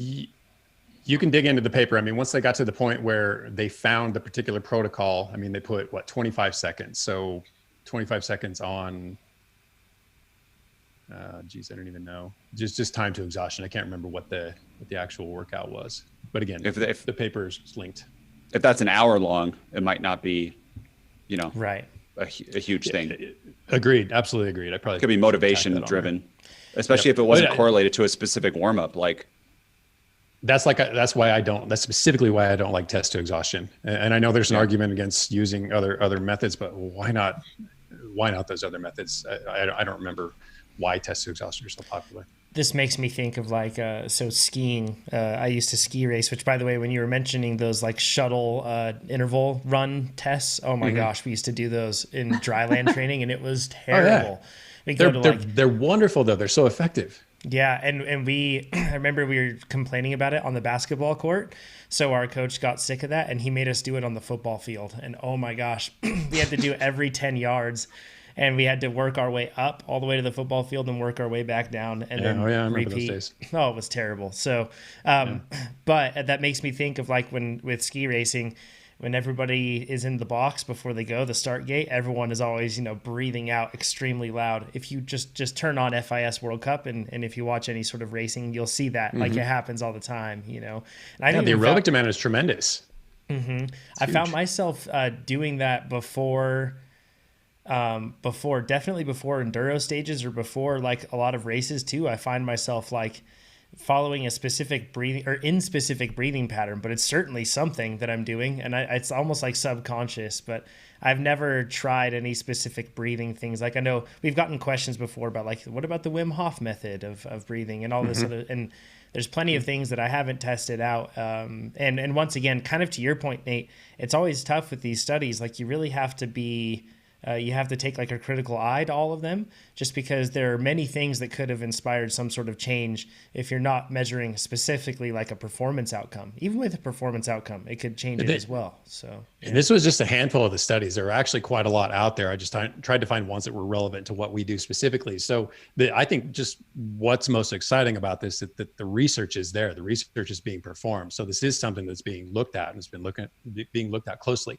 I do want to talk about devices ever so briefly, simply to say that all 4 of these studies use devices. And there was a review on respiratory training devices, 2018, Menzies and colleagues.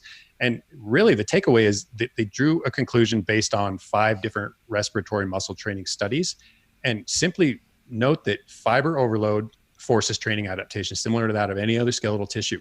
So it doesn't matter what device you're using. It's simply that devices or these muscles can be trained, whether it's done via devices or it's done via breathing exercises.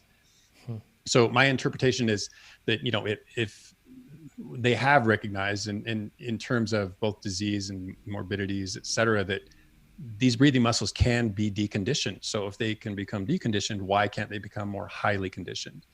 And then just kind of steer away from the necessity of devices. Again, that book, Breathing for Warriors, talks about a number of exercises. And over the last week, I've kind of been kicking them around. They're taxing, they're brutal. There's no device necessary, and you can really hammer your respiratory muscles. So let me close this out and turn this over to Amber with just a couple points. Sure. First off, not everyone's a candidate for respiratory muscle training. Some people have plenty well-functioning respiratory systems. Maybe they breathe well already. I've always been a rider who sails by other riders, and I'm working hard, but my breathing rate is probably half of theirs. These riders sound like they're coming unglued, and I'm suffering, but my breathing does not match theirs in any context. So I don't think everybody needs to address this. I think people just— You got to ride with John and I more. Yes, I think this just needs to be. I heard some heavy breathing in Hawaii, Chad. Oh no, they can be pushed to that point. And my point is, you can't operate at your respiratory compensation point. You can't push yourself to the point where you're huffing and puffing and basically panting like a dog and expect to stay there very long. So second point, alone, breathing devices are not the respiratory muscle panacea. So you first have to learn to breathe properly, and then you can strengthen that breathing pattern and those breathing muscles. Otherwise, we're just strengthening the wrong muscles and missing the right ones. And it kind of bears some overlap, or carries some overlap too, with strength training. We retrain movement patterns and then we strengthen them. You get that order wrong, and you're basically working against yourself, because neuromuscular communication has to exist before you can reinforce those movement patterns. Proprioception has to exist before you can make this action truly voluntary. And only then can we condition these basically dormant or neglected muscles. So certain infrastructure has to be in place before you can try to strengthen that infrastructure. I have another. Oh, go ahead, Nate. Good. I have another thing that, so I like to, I'm not saying anything bad about the researchers, what Chad did, but I just like to pick apart studies, right, about things where we might get out of stuff. So please too comment, or if I'm wrong in any of this stuff. But that's why we link to these studies. It's open for discussion. Yeah. Well, this is just science in general, right? If any scientist is like, you shouldn't be asking these questions, like they shouldn't be a scientist. But I'm thinking the one with the warm up for the before the exercise, you said it was like 4 different types, and they did it in a random order, and they did a time to exhaustion test. I know one time to exhaustion test is common, is like right around threshold, like 95% of threshold, and then they just go straight. I'm thinking that if you did it in a random order, and let's say you're a low volume athlete, and then you do all out 95% 4 times, and then they're like, one of them you got better. Yeah, I'd like to see if that was the 4th time, right? Because if you do 95% as hard as you can on the 4th time, and you have a couple days in between, which I'm guessing they didn't do it back to back, because that would be weird. Probably too. Not. Yeah. I'm guessing you're going to get a training adaptation, and that last one is going to have, and then and so the results was 25 seconds extra time, but everyone was different. But if everyone was a random order, you know what I mean? Like, could it just be a training adaptation? Even the psychological boost of knowing that it's the last one. Yeah, right. Like to dig also deep. Learning how to pace better. Well, it should be on that one. It should be a set wattage, because I think they usually do is they take your VO2 max and they do a percentage VO2 max, and it's usually, I don't know this. I haven't looked at the study, but it's usually then equal to right around threshold or right below threshold. But just digging deep, Amber, right? Like feeling like how many times do you finish that and you go, I could have gone 5 more seconds, right? And you get it 4 times in a row, and that's 20 seconds. But sorry, that I don't know what they did, but that's one problem with the ramp is different, because the ramp is like, there is no extra time. But when you're at that like uncomfortable level, like you could always push just a little bit more at like 95%. Yeah, if the incentive is provided, you can always dig for a little bit extra. I mean, it's the difference between winning a race and missing the podium. If you just find that little bit extra, and typically it's more on the psychological side of things. What did you do at Nationals, Chad? How much did you lose podium by? Oh gosh, A fraction of a second. Here he is again. I feel like there should be a hashtag for that. Yeah, seriously. One thing I want to just touch on devices really quick, because I don't know if this takeaway would have been understood across the board.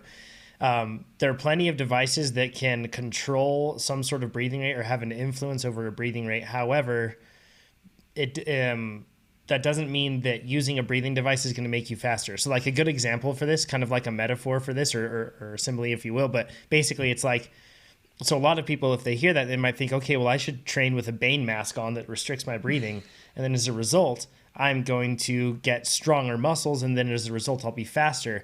But there's a point of diminishing returns that would effectively be like, somebody just saying that, like, I just need to lift weights really hard, and then as a result, I'm going to be able to pedal my bike better.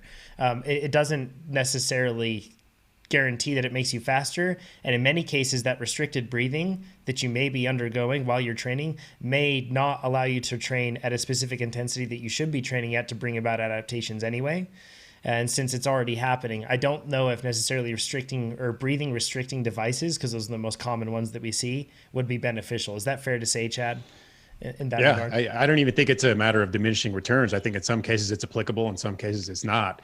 And again, the certain things have to be in line before you can even start to train these muscles. You have to make sure you're reaching them in the first place. Yeah. Amber, and a lot of these devices aren't even targeted at improving inspiratory muscular endurance. They're looking at other things, or at least they're touting different things. Might just put it as blandly as improved VO2 max, or I don't even know how they sell them, but they might be completely outside of the point we're talking about here. Yeah. One of Avery's questions is about the menthol strips thing. And Amber, I don't know. I mean, we've seen it with pro cyclists all the time. I don't know if you ever had any experience with this sort of thing, but like what the motive would be behind that. Just usually what it is some sort of cotton swab or something, and it's doused in some sort of menthol, and then as a result, and then it's pushed up the nose, and they do their warm up with that and take it off. Did you ever mess around with that? Have teammates that did that? Yeah, I did. I tried tea tree oil a couple times. And it just gave me the sensation, I think, of having like really clear sinuses, but I never had any particular issues that it solved. I do know, I think what was it? We were talking to somebody who had some issues with rhinitis that is something that could help. That seemed to be what cropped up most frequently, as anyone who used the menthol plugs were simply looking to decrease rhinitis, which is just inflammation of the mucosal layer in the nasal cavity. So they're simply trying to get more air in through the nose, or at least not feel restricted by their nasal breathing. Yeah, I think for a lot of people, it just feels good, right? To experience that. But it's not any sort of like restriction to force them. So, because I've heard the other thing is like, oh, well, it restricts you from nasal breathing, and then it forces you to breathe through your mouth, and then you don't get as much oxygen through your mouth. So then as a result, it ends up making you more. Nate's holding up something to the screen here on YouTube. I don't know if you can read it. I'll try to describe it for podcast listeners, but it's blurry. For people with rhinitis, this is what ENT gave me, and it is amazing. Ipratropium bromide nasal solution. It's a spray that you can put in your nose before. I get crazy rhinitis, meaning like my nose just runs when I work out, and that really helps. I also wonder if you're going to cover it, but Afrin is, you can't use Afrin all the time, probably more than 3 days in a row, because you get like this rebound sensation. But Afrin opens me up crazy, and then I get allergies. So I don't use it when I race at all. It's counterproductive for me, but this stuff really helps. So you can also get addicted to this stuff, so you can't use it all the time. But anyways, that's, I think this might be, if you have that problem, rather than just talk to your ENT about it and see if this is good for you. Sure. Absolutely. It's not like a commercial. See if it's right. Someone else though did this. A few podcast listeners said they talked to a doctor about it, and I hope Tucker, please put this in the notes, but life-changing for them too. It's awesome. With that, Amber, let's get into the other side of breathing, the effect. Like, we've talked a lot about the physical side, the muscular side, everything else, but the other side. Yeah, I think the question that you're asking, I think there's so many different facets to this, obviously, and Chad's done a deep dive already, and I'm not going to rehash what he said, but the breath is a really interesting mechanism, just as a tool that you can use for different aspects of your performance, in addition to breathing in oxygen to help oxygenate the muscles. So two main ones that I want to talk about. One is that it can modulate your arousal state. And when I talk about arousal, I'm talking about that psychic energy around creating an optimal performance state, like an internal mental state of mind that's going to really be beneficial for your performance. And so an optimal arousal state is usually some sense of positive excitement, heightened awareness. You don't want to have the same state of mind that you have laying on the couch watching Netflix when you're lining up for a bike race. You want to have some, I'm just, for the purpose of this conversation, I'm going to kind of call it the sympathetic ladder. So if you imagine at the bottom of the ladder, you're in your parasympathetic state, which is your rest and digest, you're totally chilled out. And then you move up that ladder toward a sympathetic state, which is sympathetic system being your fight or flight.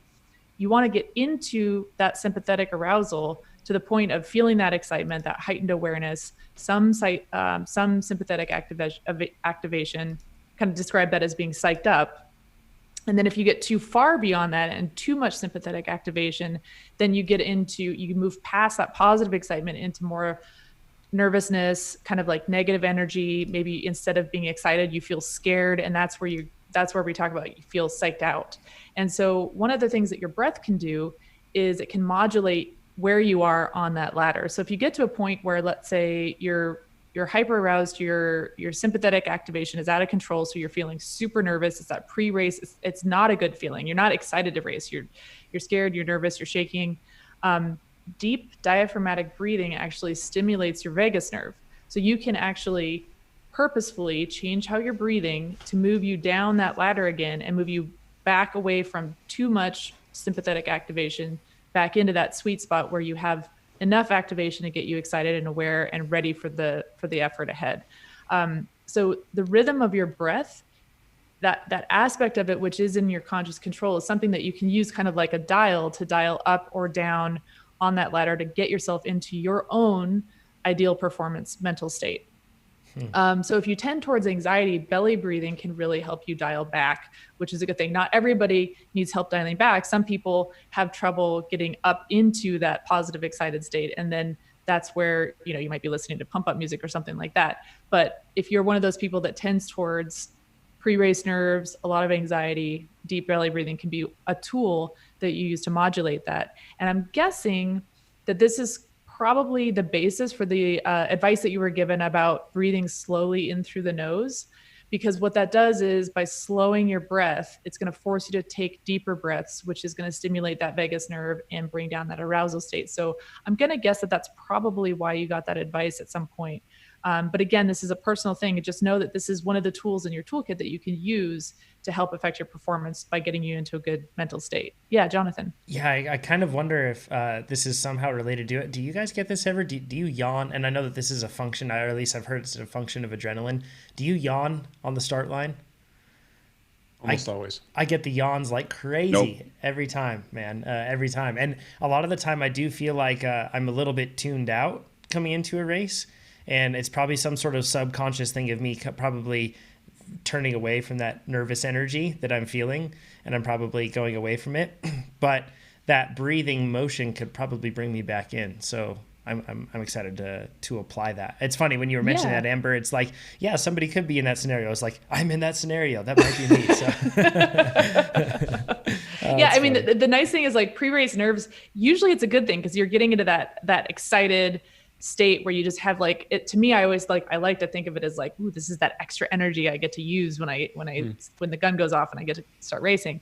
But yeah, it can be too much. And I've definitely experienced both sides of this during my career, and breathing was a huge tool in helping me get into that ideal performance state.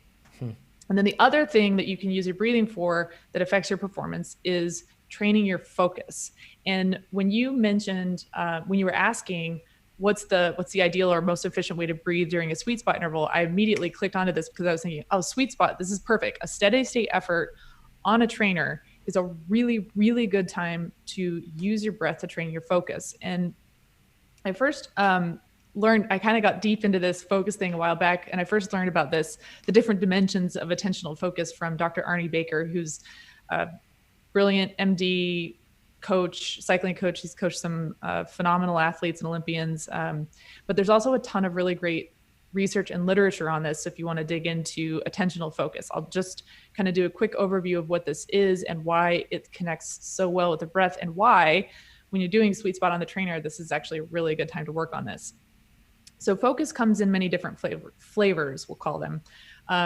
First, you have associative versus dissociative attentional focus. So associative focus just means you're oriented to the task. It means that your focus is on what you're doing. So on the bike, it can be anything to do with the fact that you're riding your bike. You might be focused on your cadence. You might be focused on the line that you're taking on the road ahead. You might be focused on the fact that you want to be drinking because you haven't had a drink in the last half hour. That's associative.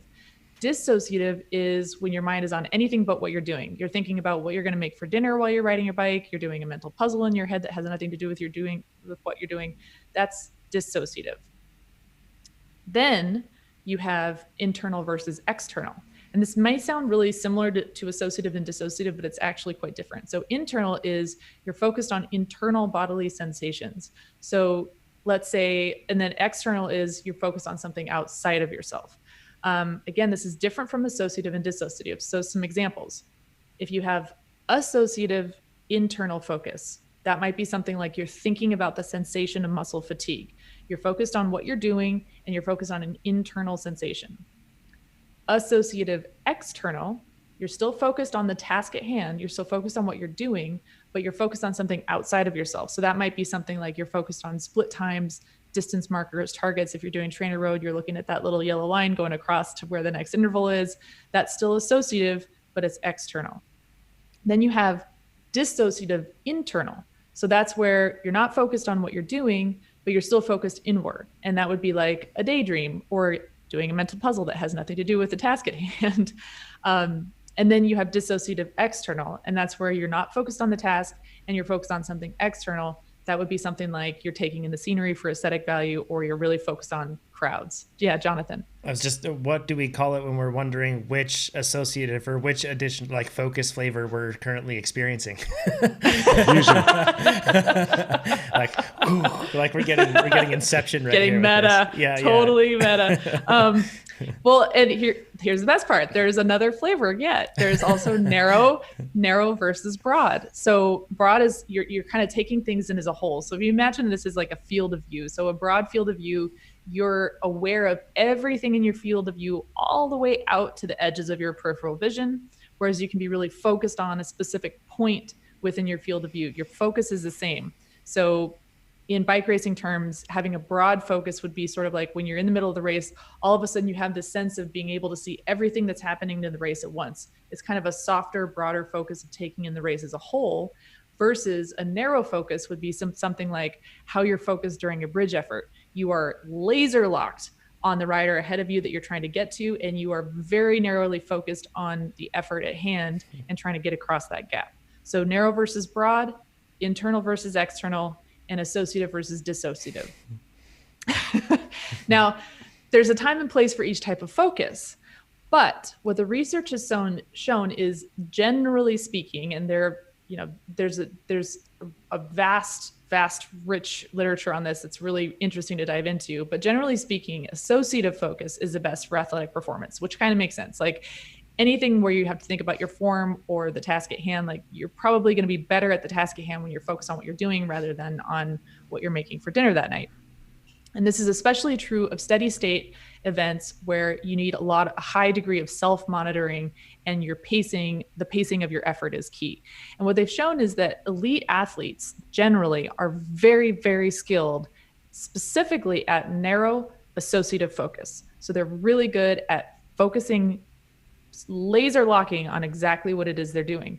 But the other thing that they're really good at is shifting quickly and easily from narrow to broad, and then from internal to external. And this is obviously important at a bike race. You need to be able to shift from taking in the race to a whole to that narrow focus of like, oh, I have to cover this attack. You also have to shift from internal to external. So you need to focus on the negative space and how the space around you is moving, where you want to move in the field is external. And then internally, monitoring the sensations of that muscle fatigue as you're bridging that effort so that you are sure that you're pacing your effort appropriately. The cool thing about all of this is these are very, very trainable skills. This is not something that you're born with. You can train yourself to be better at associative focus. You can train yourself to be better at switching back and forth between associative, dissociative, between internal, external, and narrow versus broad. And when it comes to getting faster on the bike, you really want to focus on associative attentional focus. And then from there, training yourself to switch from internal versus external and from narrow versus broad. So the breath, again, coming back to the breathing, your breathing is a perfect tool for training this because your breathing is going to ground you in that associative attentional focus. Because as long as you're focused on your breath, you are focused on what you're doing. And then steady state efforts like sweet spot are a perfect opportunity to train this associative focus through breathing.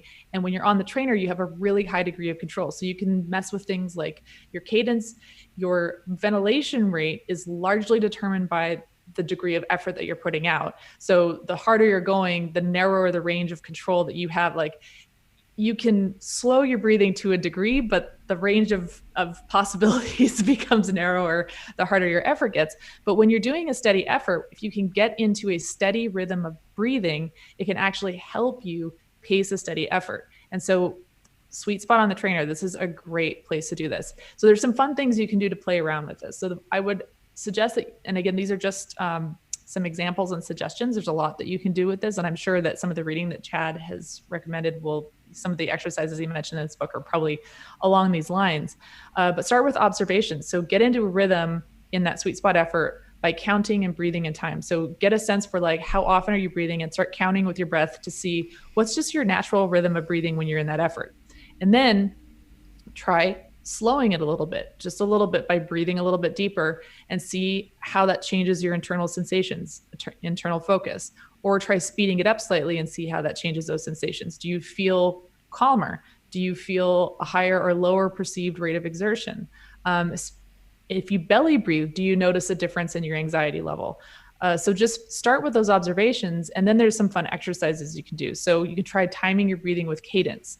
If you're doing this, I suggest focusing on your exhale rather than on your inhale. Again, this goes back to what Chad was saying about the inhale being, or the exhale. Part of the reason you want to focus on the exhale is, generally speaking, it's the carbon dioxide that you're breathing off that's going to have a lot to do with your ventilation rate. But just for these purposes, it's not a big deal either way. But I would suggest focusing on your exhale. But try timing your breathing with your cadence. So in sweet spot, you might breathe at a rate of, let's say, 30 times per minute. If you wanted to simulate a climb during a sweet spot interval and have like a really low cadence of, let's say, 60, then you'd be breathing every other pedal stroke. But then you can try mixing it up. Mix up your cadence, mix up your breathing rate, try alternating sides so you're emphasizing both left and right pedal stroke. We used to do this in swimming. We call it alternate breathing, because if you only ever breathe to one side, you can get a little bit lopsided in terms of your form. But you can also try experimenting with noticing changes in your internal state. So does slower breathing affect your mood, your anxiety level? If you notice that you're kind of have a lot of tension in your shoulders, does some belly breathing help you relax and bring that down again? And then shift between narrow focus. So that's internal, and then shift your focus out again to something external, like looking at the screen, looking at how your knees are tracking on the bike, picking a point on the wall. And then you can shift between narrow focus and broad focus. So narrow focus would be like, if you're on TrainerRoad, like focusing on that little yellow line, and then shifting back out to a broad focus. A broad focus, a way of doing this on the trainer would be just to try to imagine the shape occupied by the empty space in your room, which is kind of a funny mental exercise, but it's a way of opening your focus and broadening and softening that focus, and then shifting between that and then going back into a really narrow focus. And the whole time you're doing this, you want to keep tabs on your breathing. So keep counting your breaths, keep maybe breathing in time with your cadence, whatever that is. And then the other thing you can do is, instead of counting your breaths, you can always try substituting counting with a mantra and see if that helps, and experiment with different mantras. But these are all things that can help you tap into a good mental state that will then in turn help your performance. And the key is that the breathing is grounding you in that associative attentional focus state, which is super important. So all of this is the goal of this is not to like identify what your perfect sweet spot ventilation rate is. There's no such thing. And there's no perfect rate of ventilation for any given effort. But what it's doing is it's just teaching you more about how to focus. So you're training that attentional focus, that skill set. You are learning how to modulate where you are on that sympathetic parasympathetic ladder with your breath. And the whole time you're doing this, you're training all of those muscles, just like Chad said. Mm-hmm. So it's kind of a nice, it's kind of like a nice all-in-one. And again, that sweet spot, those steady state efforts on the trainer are such a good time to try and just experiment with this. It's funny how it's an automatic function of our bodies, right, to breathe, yet there's so much low-hanging fruit even with that. And when we train, I think like a lot of it goes by forcefully, but this is something I've noticed with my wife, like when she first started training and doing everything else, because she hadn't done, it was a lot of stop and start sports. So whether it was dance, basketball, softball, stuff like that, it was like a lot of more like stop and start. And in this case, it just kept going. And within that, she experienced the fact like, hey, I need to actually think about how I breathe because I don't seem to be managing it well. So this is awesome. A ton of great information. I'm going to wrap it up, basically just coming back up to your main questions, Avery. So basically, the main question of what's the most efficient way to breathe, that's individual, but it's trainable. And as you train more and as you focus on it more and shift your focus, I bet that you'll find ideal ones, and that could change and evolve over time. It's going to depend on the day, on the intensity, and everything else. In terms of nose versus mouth, well, listen to episode 187, but we basically cover the fact that breathing in the nose doesn't bring in more oxygen. Breathing in the mouth doesn't bring in less oxygen. What it really is a tactic, like Amber said, that a lot of people use to calm and control their breathing when they breathe through the nose, rather than just all of us, like when we're in a VO2 interval and just open mouth breathing, gasping for air and trying to survive. So it's probably more of a control suggestion that you got from there. So hopefully that gives you some very specific and scientific backing behind all of that. Last thing to add to this, we had a group of new employees that started here, and they were actually just outside my office door at a group of desks that were out there. And I had, can't remember the name of the workout, but it was a hard 3-minute VO2 intervals that I was doing. And I remember when I came out, like everyone looked at me just like because a lot of them hadn't been around, cyclist training or anything like that before. And they were like looking at, and one of them had the courage to be like, "Are you okay?" And I was like, "Oh yeah, that was great. It was a great workout." So once again, listen to our ramp test. just take that last minute. Yeah. There we go. So that just goes to prove the fact that we normalize all of this and we probably take it for granted, but there's a whole lot more to specific breathing and everything else, and we just kind of get used to it. This is going to be the last question that we address here coming up from Steph, and then we're going to answer some of the live questions that you're submitting, and you've submitted a ton of them so far. Please keep submitting them, and producer Tucker is actually putting them in our docs so then we can scan through and select as many as we can answer. But let's get to Steph's question. She says, "Hey there, I subscribed to TrainerRoad about a year ago, and although I haven't followed the plans to a T, it's great to have somewhere to store all of my information, and I just started using the calendar to track nutrition and sleep notes. Even partly following workouts has helped a huge amount with cadence, mindfulness, and learning how to suffer." Awesome, Steph. Good to hear it. She says, "My questions are mostly for Amber." And I'd say that these are probably entirely for Amber. So yeah, there we go. Chad, Nate. Easy podcast. Let's just leave. So she says, number one, and Amber, do you want to answer these one by one, or go and read them all and then go into it? Why don't you go ahead and read them all, and then I'll tackle them one by one. Cool. She says, "What do you think are the biggest differences between men's and women's fields in terms of etiquette and tactics? Number two, what are the biggest pieces of advice, if any, on training or nutrition that you've heard or read that don't take women into consideration? Number three, what are your favorite ways to recover?" She says, "I love all the men in my cycling life, but I can't help but think there are some big differences in our races and physiology that makes some of their advice inapplicable to me. For instance, the tried and true expectation of criterium racing I've heard is it's going to be really fast for the last 2 laps. But that doesn't seem to hold up in my races, although I do still see it in men's races. Is it just the races I'm in, or is it part of the world I live in? And do tactics vary by region?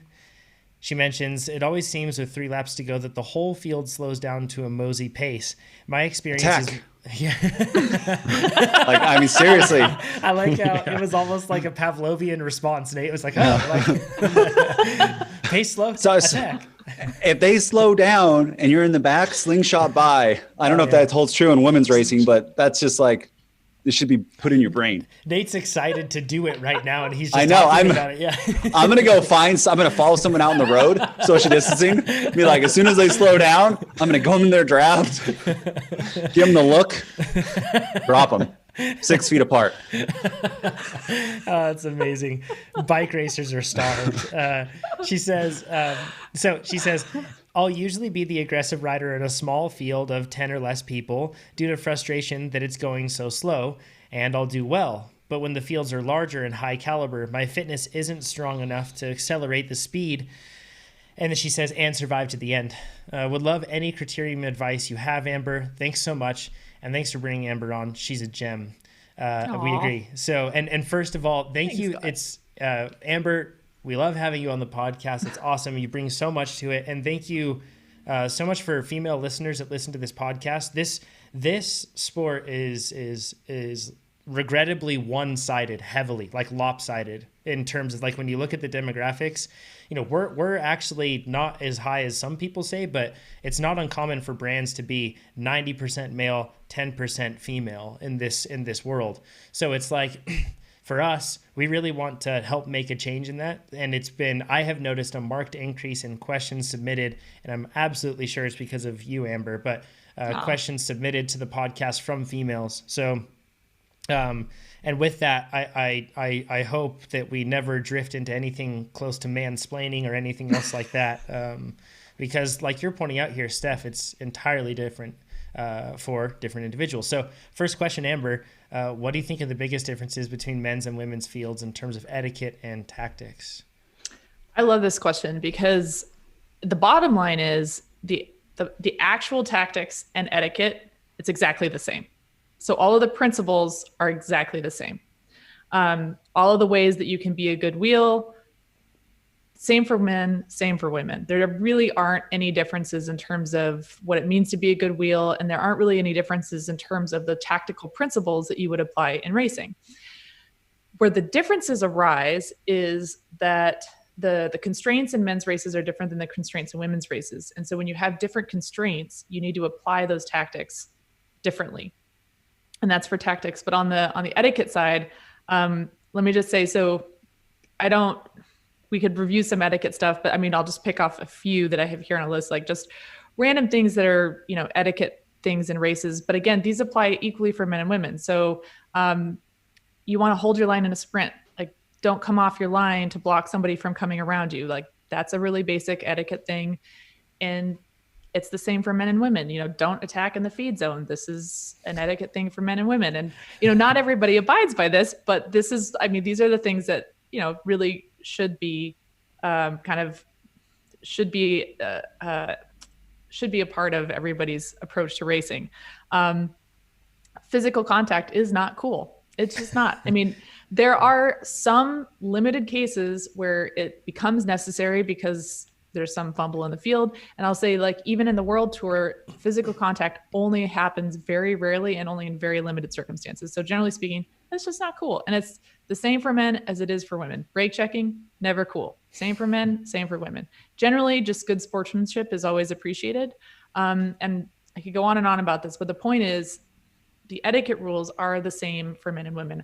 What I will say is that the particular transgressions of etiquette are probably very different in men's fields than they are in women's fields. It's funny that you mentioned that, because every single lap at Valley of the Sun, just like full testosterone rage attacks were going on in the feed zone. Just like every single lap. I was like, come on, I thought we were supposed to do this, but gosh, it was, just brutal. Yeah. The testosterone effect is real. And that I know I'm painting with a very broad brush here, but sometimes stereotypes exist for a reason, and we'll just leave it at that. No doubt. And that said, like there are exceptions to everything. So I've seen my fair share of headbutting, even punching, body checking, and cussing in more languages than I can count. But generally speaking, I think the transgressions of those etiquette rules, even though the rules themselves are the same, how they're being broken in the different fields is probably quite different from men's fields versus women's fields. And I will also say that those transgressions also differ between the US and Europe. So there is a regional component to this, as well as a gender component to this. But it really just, I mean, it depends on the group dynamics of where you are, who's in the field. And again, that testosterone effect is real. So tactics, similarly, it's the same principles. But again, you have different constraints that lead you to need to apply the tactics in different ways. So for men and women, every race demands the deployment of a unique combination of tactics because every race is different. So even if you're doing the same race every year, you're going to have a different field. Your fitness is going to be different, as is the fitness of everybody else in the field. The weather is going to be different. The wind is going to be different. You're on different equipment. All of these things mean that every single race you do is different. So even though you're applying the same tactical principles, the way that you apply those in given circumstances is going to change depending on the circumstances of the race. So let's look at some of those different constraints. Women's races tend to have smaller fields. This, especially when you're looking at smaller local and regional races, means that it's very rare that you even have teams. So you almost always have a collection of individuals who are not employing team tactics in a race, which that's a huge constraint already. And then you have fewer matches to burn. So if you don't have a team of, let's say, 6 riders who are all racing for one athlete, that's a lot of matches that you don't have to burn. So when you're racing as an individual, you just have fewer matches to burn. And when you have a collection of individuals, there are just fewer matches to burn in the race as a whole.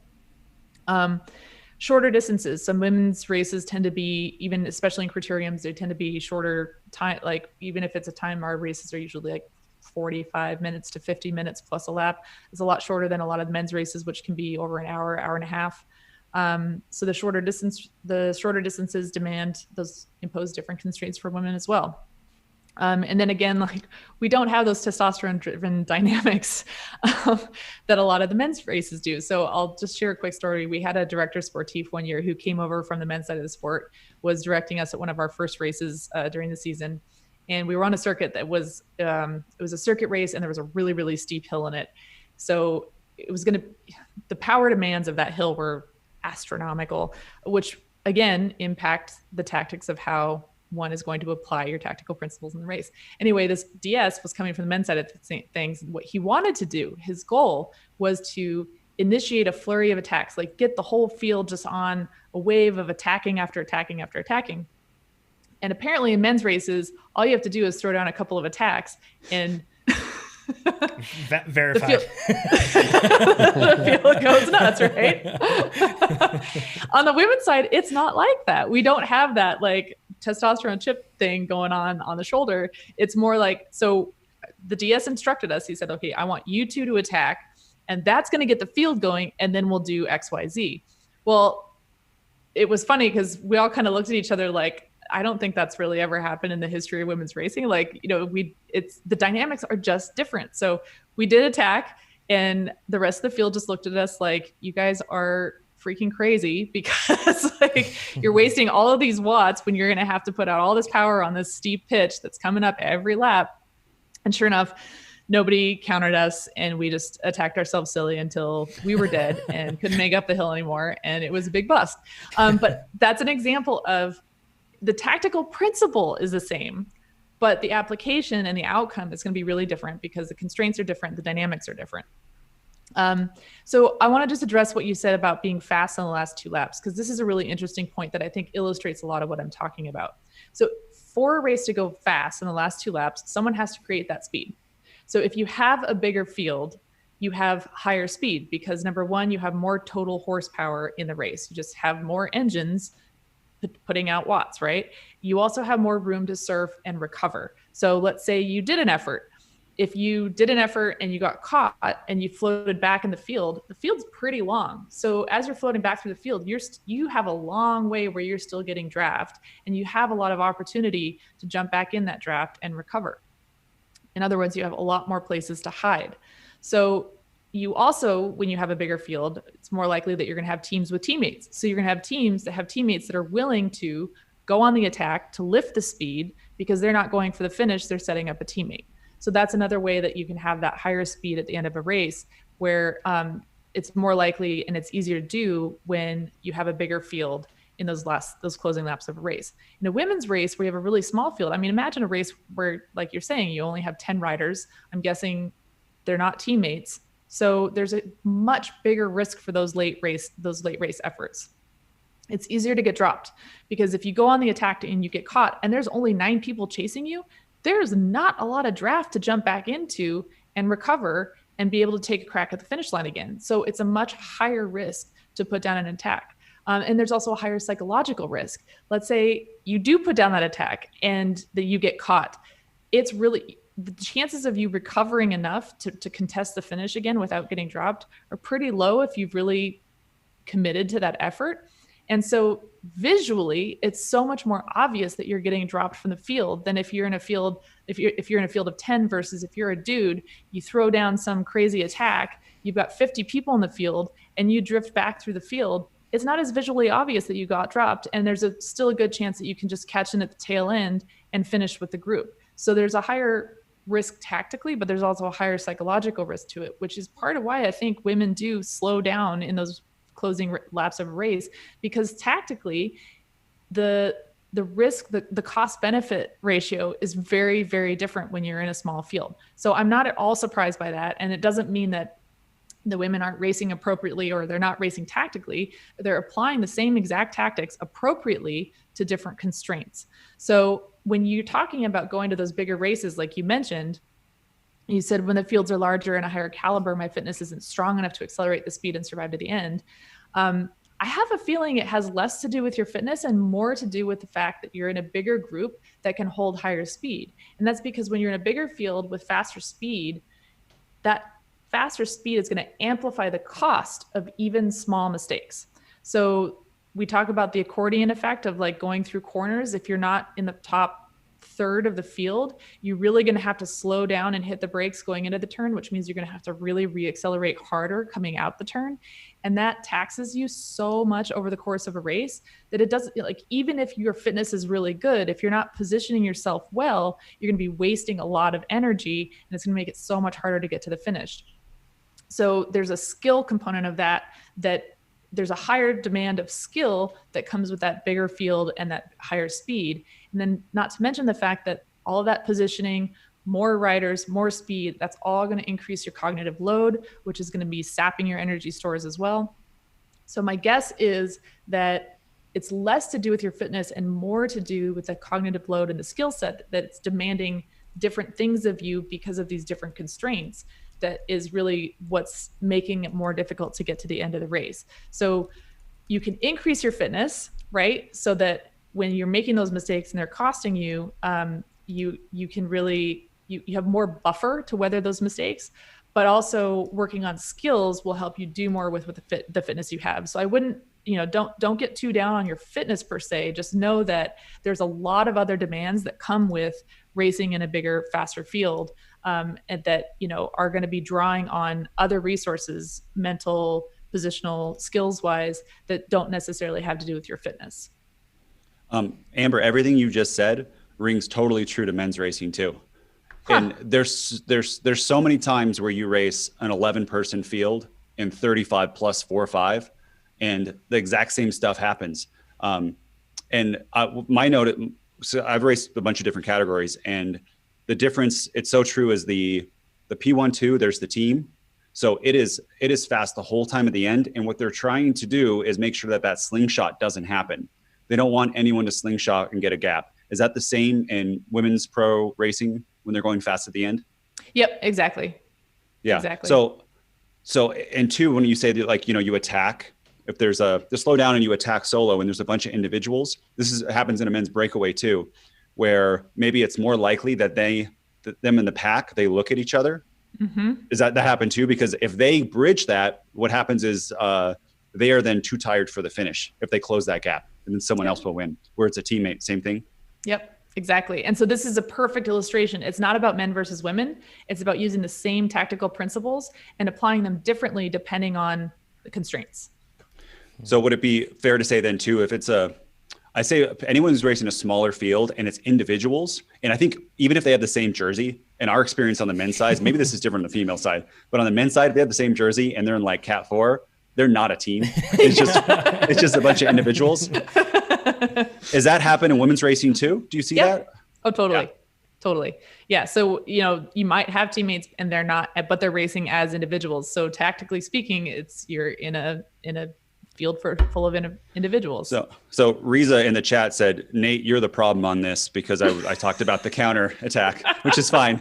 But I want to go back to that because she's like implying that what I said was not correct. If it's a lap or two to go, the field slows down and you can slingshot past, and it's a bunch of individuals and it's a small race, and that's a good power profile. You're not like a sprinter. Is that a good move or not? Totally a good move. Totally a good move.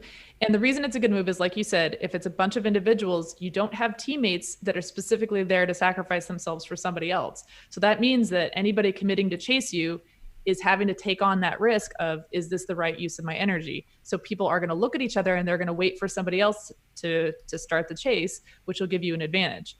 And the other thing is, especially if you're attacking from the back, you get that element of surprise. It's definitely, I 100% agree with you. I think that the drawback and the reason we don't see more of that happening is because there is that higher psychological risk of, if this doesn't work out, it's going to feel really embarrassing and let me be clear, it's not embarrassing. If you get dropped because you threw down a monster attack, good on you. Like, you committed to it. And I understand that feeling. I get it, but just remember, like, racing is for fun. Racing is for trying things and seeing what works. And if it doesn't work out, it doesn't work out. And it's, yes, it's a little bit harder to do that in front of a crowd, but honestly, like, no one's going to judge you harshly for that. What they're going to judge is they're going to appreciate the courage of that move, not, think less of you because you happen to get dropped. Sorry, John, let me just say this. I think it's like two different mindsets. One is racing not to get dropped, and one is racing to win. And if you race to win, you're going to get dropped sometime. And if you never get dropped in a race, you're most likely either in the wrong category or you're not racing to win. If you're, you know what I mean? That's my opinion. Yeah. Yeah. The thing that I was going to add to this, that just kind of what you were just saying there, Amber, as far as what other people think of your moves in a race, that does control probably too much of what we do in a race a lot of the time, especially, if you're like, have cameras on your bike and you're going to have people watching your races on YouTube. Ask me how I know, but it definitely controls the way we do things, and it probably shouldn't. This is just for everybody, because the one thing that I've found is, like you said, Amber, there are certain principles that govern success in a race. Like, they're always there. Circumstances change, and then that changes how we use those principles. But it's really hard to sit from the sidelines and then say exactly what should have been done, and just to say like, oh, well, I don't know why you did this. You should have done that. And I see that a ton with women's racing. Men always say like, women don't know how to race. They weren't doing the moves that I would do, right? Because I can see this race from the outside in, and I know exactly what should have happened. And men do this with men's racing. I'm sure women do it with women's racing too. The point that I'm getting at is, it's really tough to know what the right decision was for each person, because it's evolving and changing so rapidly. And there's certain things that we just don't pick up on. And it's funny, we've noticed that when we do race analysis and we all sit down to then talk about the race, and we get insight from the racer when we actually see that, and we're like, oh, that's why. Like, just watching it from the outside in, I was wondering why that happened or why you didn't do X. But now I see why you did this, or, oh, it turns out that was a good decision or something else. So I'll just take kind of like a harsh position. Dudes, quit looking at women's racing and saying like, they just don't race right. If they should have done this and this because that's what I would have done. Like, enough with the mansplaining on that. On the next question that she has, what are the biggest pieces of it? Oh, Nate, do you have something? I just have, because I love tactics. I think you know this. The one thing too that I think is unique to women's racing at the amateur level that I see in Northern California is like the P12 or P213 race will have maybe 10, 11 riders, but 3 of them will be on a pro Connie team. And they race tactically. And I don't know how you beat that. Like, when I see that and it's a real team, like, I feel so bad for the other women in that race because they always have somebody off the front, and then they're either like sitting on the front soft pedaling, or they're just like letting other people do the work. And then they counter, and it's like, you have any tips on that, Amber? It's hard to race against, but it's an amazing way to learn. And, again, you can just use it as a learning opportunity. Try something. If it doesn't work, next time, try something else. I mean, it's a bike race. It's not, there will be more bike races. And if it doesn't work out, you've learned something, and if it does work out, you've learned something potentially more valuable. I mean, it's a cool, and I think it's fun to watch. And then, to your point, Jonathan, I think this applies in both cases, is actually, debriefing after a race can be really helpful. So sometimes somebody who is watching your race from the outside looking in might notice something that you didn't, but it has to be a two-way conversation, because you need to have both sides of that perspective. So, mansplaining is where you're just like, oh, you should have done this, or just do this. And actually I did a clinic with Mo Bruno Roy, who's a former cyclocross pro. And she had this brilliant point about the word just. It's so annoying because it invalidates all of the struggle, so if you just watch somebody race a bike race and you say, oh, you just should have done this. Are you joking? It invalidates every struggle, every decision that was made, everything, that was difficult about that thing, and it just railroads it. And so, acknowledge the fact that everybody in the race is doing the best that they can. Everybody is making the best decision with the information available to them at that time. And then the debrief, you can learn a lot from it, but again, it has to be a two-way conversation about it. And it's not, you're never going to come up with like the right answer, but there can be some learnings from that conversation. And to your point, Nate, if you're racing with a bunch of pros, go and talk to them after the race. Hey, I noticed you did this thing. I'm not really, I didn't really understand why you did it at the time. Can you explain it to me? Man, you can learn a lot from that. It is hard to race against, but again, great learning opportunity.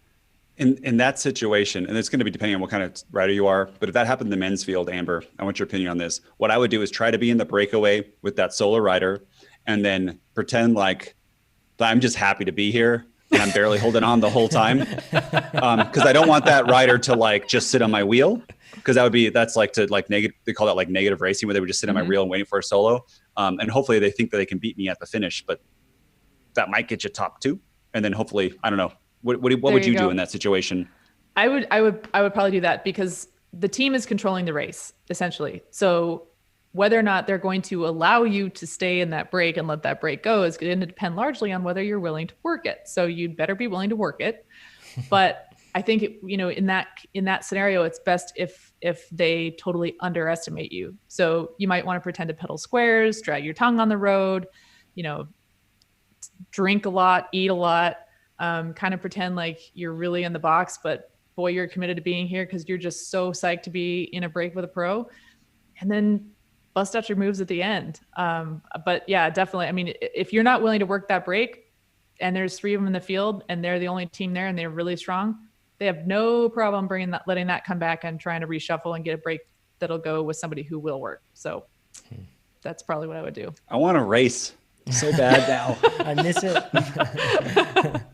So her question, what are the biggest pieces of advice, if any, for training or nutrition that you've heard or read that don't take women into consideration? Oh, there's so much. There's so much. But the good thing is, like, again, even going back to this discussion of tactics and etiquette, like most of these things just apply across the board. We all have mitochondria that are going to get more efficient when we train. We all have cardiovascular systems that are going to respond and adapt to higher training loads. Like most things generally do apply. So there are some things that are very different. And the first thing I would say is just in general, if you're getting advice from anyone, including me, consider the source and take it with a grain of salt. So just because somebody gives you advice about a race or how to train or what to eat, really consider the source. It doesn't mean that it's something that you need to do. You're welcome to take it into consideration. You're welcome to try it and see if it works for you, but just know that there's no secret formula. No one has all the answers. And just, get curious about your own process and figure out what's going to work for you. So some more specific points that I've noticed is if you're a bike racer, which you are, train for your races. Women's races don't tend to be that long. So there's no need to go ride 6 hours if your longest race is going to be 3 hours. And that's assuming that you do road racing. If you just do crits and your races are 45 to 50 minutes and they're all going to be under an hour, you know, the volume that you need to train is considerably lower than it would be for guys who might be doing races up to 4 hours. And I know there's lots of bros that like to flex with big epic distances. And honestly, big epic rides can be super fun. They're like a really fun adventure. It could be a really fun way to mix it up mentally, but just know that it's not an effective training strategy for you. And so you don't necessarily need to be doing the kind of volume that men are doing, especially since their races, since they're longer. The other one that I see a lot, and this does apply to men and women, but I think on the women's side in particular, I'll just say you don't have to have a certain body type or shape to win bike races. Women in particular, I think even more so than men, our bodies do not conform to the norms of what we consider a stereotypical cyclist body.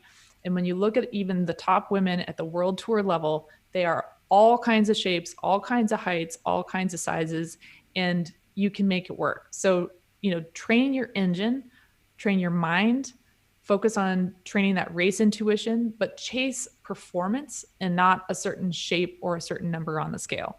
I think this is really, really important for women. Another one that's making the rounds on the internet, we've talked about this, intermittent fasting is a big thing right now. It doesn't work for women the same way that it does for men because of our different hormonal landscape. It doesn't, and I'm not saying it's not going to work for you. It's just that you really need to take it with a grain of salt. And just because some of your training buddies might be doing intermittent fasting and having really great results with it, it doesn't mean it's going to affect you in the same way. So again, you really need to consider the source, do some homework on this. If you want to try it. But again, don't expect to have the same results as men. The other one, your menstrual cycle affects your training. And even if you don't get a regular period or you don't get a period, those monthly fluctuations in hormones will affect your training. This is not something that's going to make or break a race. It doesn't necessarily have to make or break a training session even, but there is an effect. And so it's worth taking time to track that and learning about your body and how that does affect you and how that might, you know, how it might affect how your body responds to training. So those are some kind of key points I'll say. There's probably a lot more, but Amber, I'll leave it at that. I wish someone would Yes. build that into their software. That'd be so awesome. Wouldn't that that was be coming. amazing if you could track I'm your gonna cycle unplug and your this training cord in the right same now. place? I'm gonna unplug this cord. Adjust your Moving on. training. Yeah. What are your favorite ways to recover? So I'm thinking like in terms of when I'm in a really heavy training block, what I really, really want, what I really need for recovery. And honestly, my absolute number one favorite way to recover is laughing. And that sounds silly, but it is it's amazing, right? It's instant antidote for fatigue, for anxiety, it pulls you out of taking yourself too seriously, and it's awesome. Your husband's super funny. So I think now I know why you married him. He's got this like dry, sarcastic wit where you're like, are you telling a joke right now? But he is. And it's super funny. He is. He's awesome. great. He's like my recovery secret weapon. Yeah. I feel like this is one of the reasons why I love racing with Pete so much.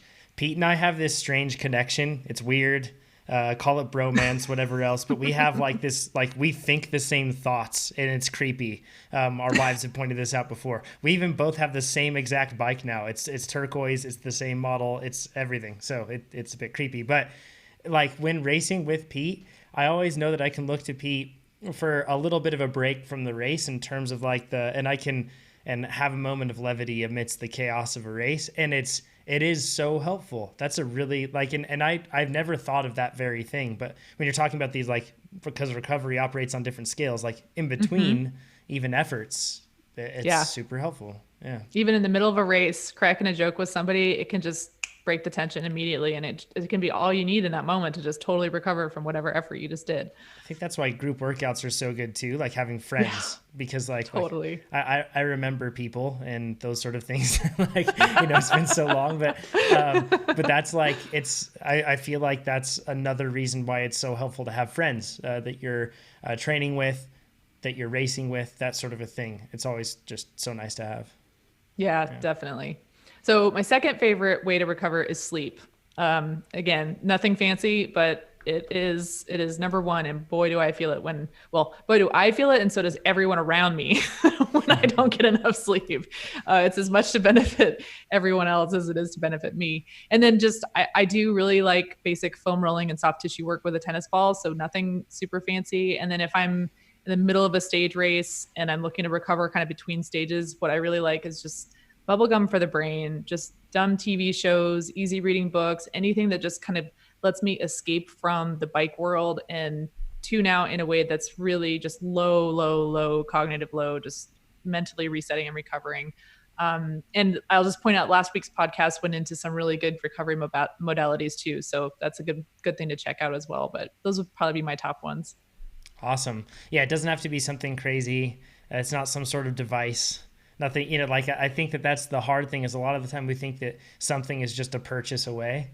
Or something is just like, or that holy grail is just like a personal change away. But in many cases, we have it within our grasp. It's just more about putting it in place and doing it. It's the cornerstone of consumerism, right? If you just have this one thing, it's like Fight Club, right? Like, I finally got that coffee table thing figured out. Yeah, exactly. Awesome. Thanks, Amber, for all the insight on that one. That was a great question. That was a really good one. Totally. And remember, you can submit your questions at trainerroad.com/podcast. And so many of you do it every week, hundreds of you. And it's so cool to get, in fact, more to do that, but it's just awesome. So really appreciate it. It's hard to go through them all, but I do. So thank you so much for doing it. Before we go into the live questions, Beers with Chad, remember tomorrow, that's Friday at 2 p.m. Pacific on Instagram. You should totally go on Instagram if you're not, and you should join us there. It's a ton of fun. This week, like we talked about already, it's going to be Chad and I doing it, but we're going to cover a few things because there's a recurring question that comes up with Nate's hair versus my hair and which one Chad wants more. And I'm about to, and on Beers with Chad tomorrow, I'm going to put a nail in that coffin and we're going to show why you would always want to have my hair, not Nate's. I want you to wear a heart rate monitor, Jonathan, and then like Pete and I will be in the comments trying to see like who can get your heart rate higher. Yeah. John, are you going to shave your head? No, but live on Beers with Chad. I haven't. You should. This is how rumors get started. Oh man, here we go.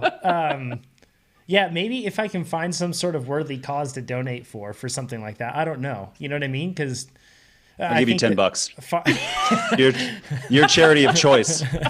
Don't be vain, John.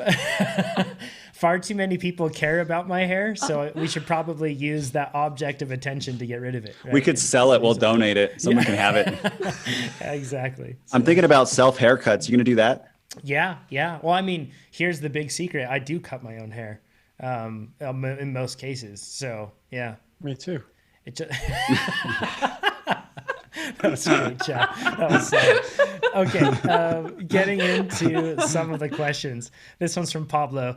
And by the way, when you come to Beers with Chad, only bring your most vexing, aka silly and ridiculous questions. That we don't answer a lot. We don't answer training questions. They're just fun ones. So it's a happy hour and it's a blast. And you can watch on the website now. I mean, John and I, it blew our minds. You don't have to use the app. You can watch it live on the Instagram.com webpage. Yeah, I think that all you need is I think that you need an Instagram account to watch a live stream. But that's all you need. So, and you can find us at TrainerRoad.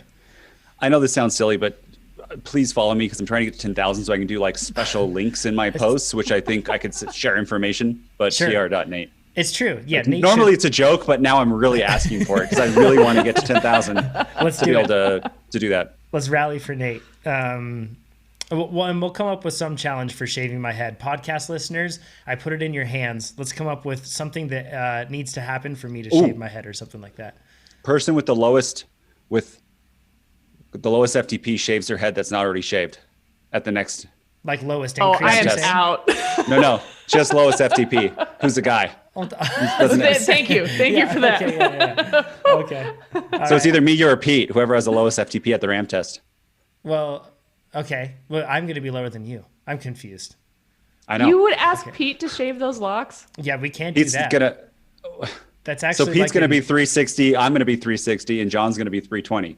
So that's like Norse lore there. You can't take away Thor's hair. So he's not going to lose. That's what I'm saying. This is a rigged contest, everyone. No one gets it. Everybody, This is a taste of beers with Chad. Absolute nonsense. So you can join us for more of it tomorrow. That's going to be Friday at 2 p.m. Pacific is when we do it. So, okay, Pablo's question.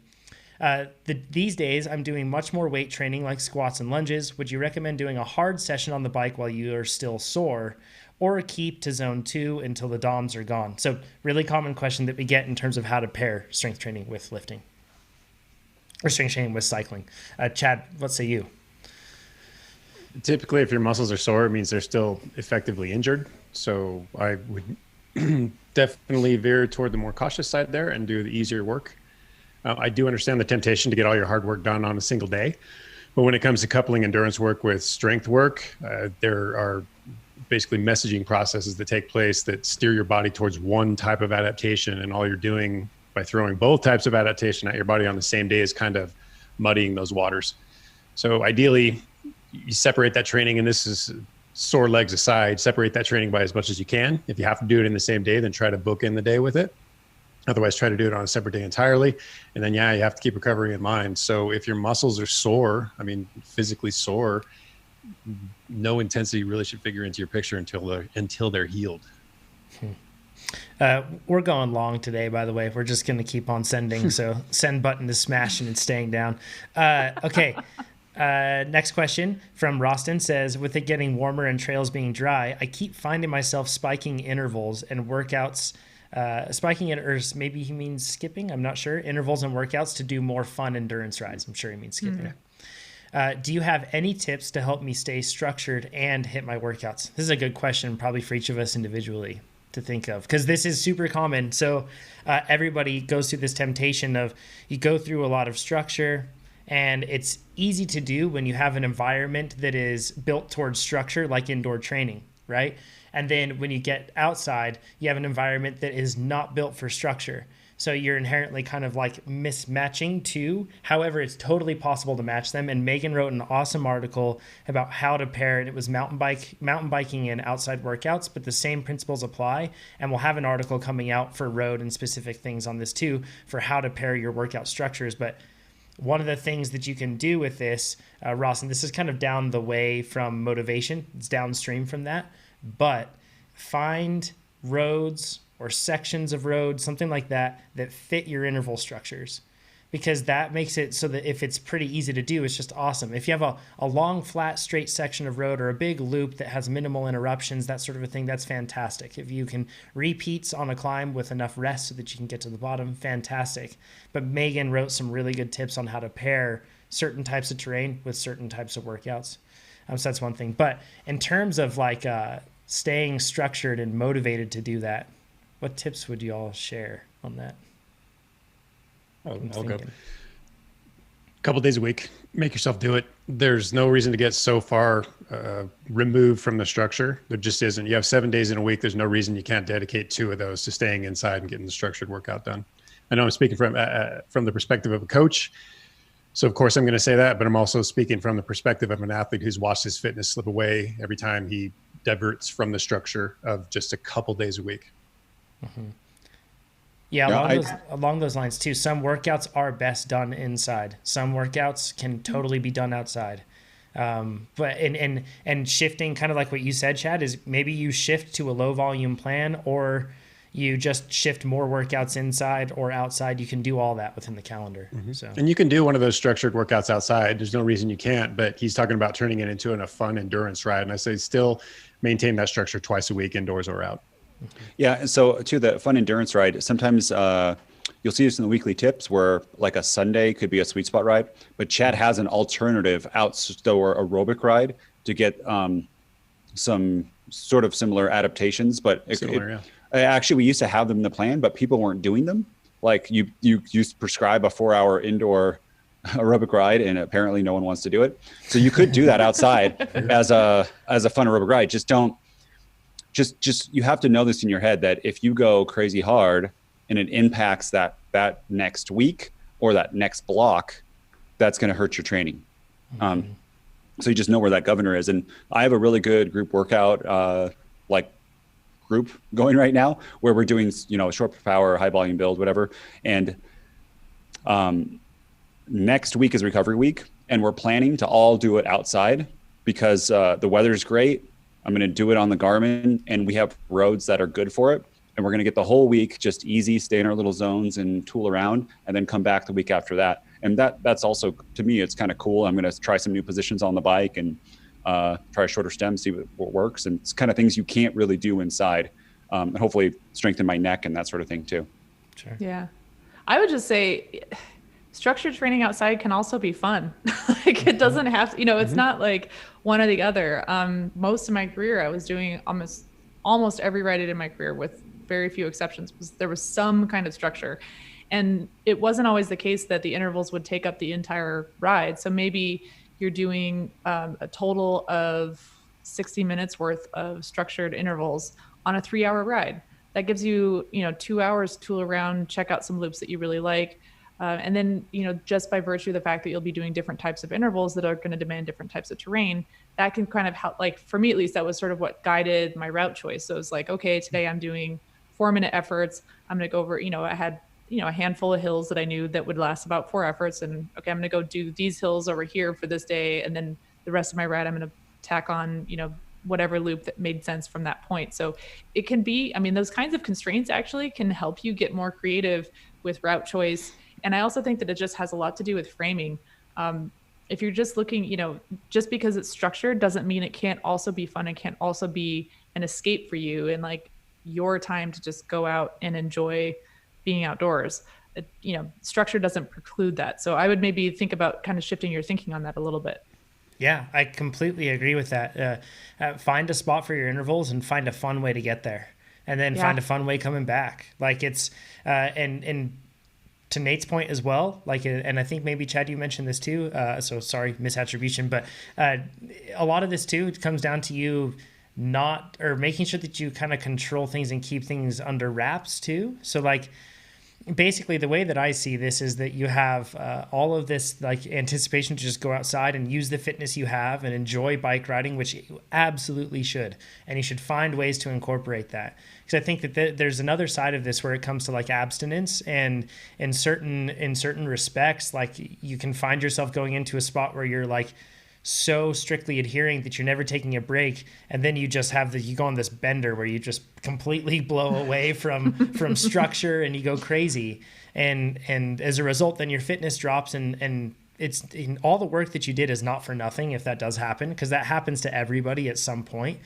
But it certainly is much more, it is frustrating because you go through something where you feel like you followed your heart, so to speak, and then your heart betrays you or betrays your fitness. And it is sad and it is hard.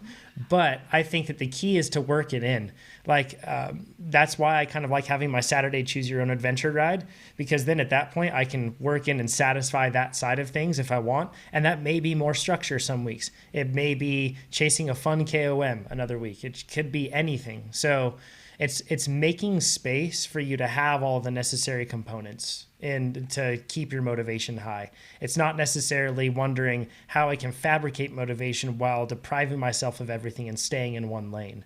It's about balance, at least for me personally. So, and also, I don't use this motivational tactic. I use it for myself personally. So your mileage may vary, but anytime I start to do that and I start to tell myself, you don't need to do structure, I think of the times that I've missed out by just a second on something or just a small amount. And I go, I can do it. And I can buckle down and I can still keep things balanced. I don't have to go, out of balance, but I don't want to feel that. You know what I mean? I don't want to know that I got to wherever I was supposed to be at, but I wasn't in the right position.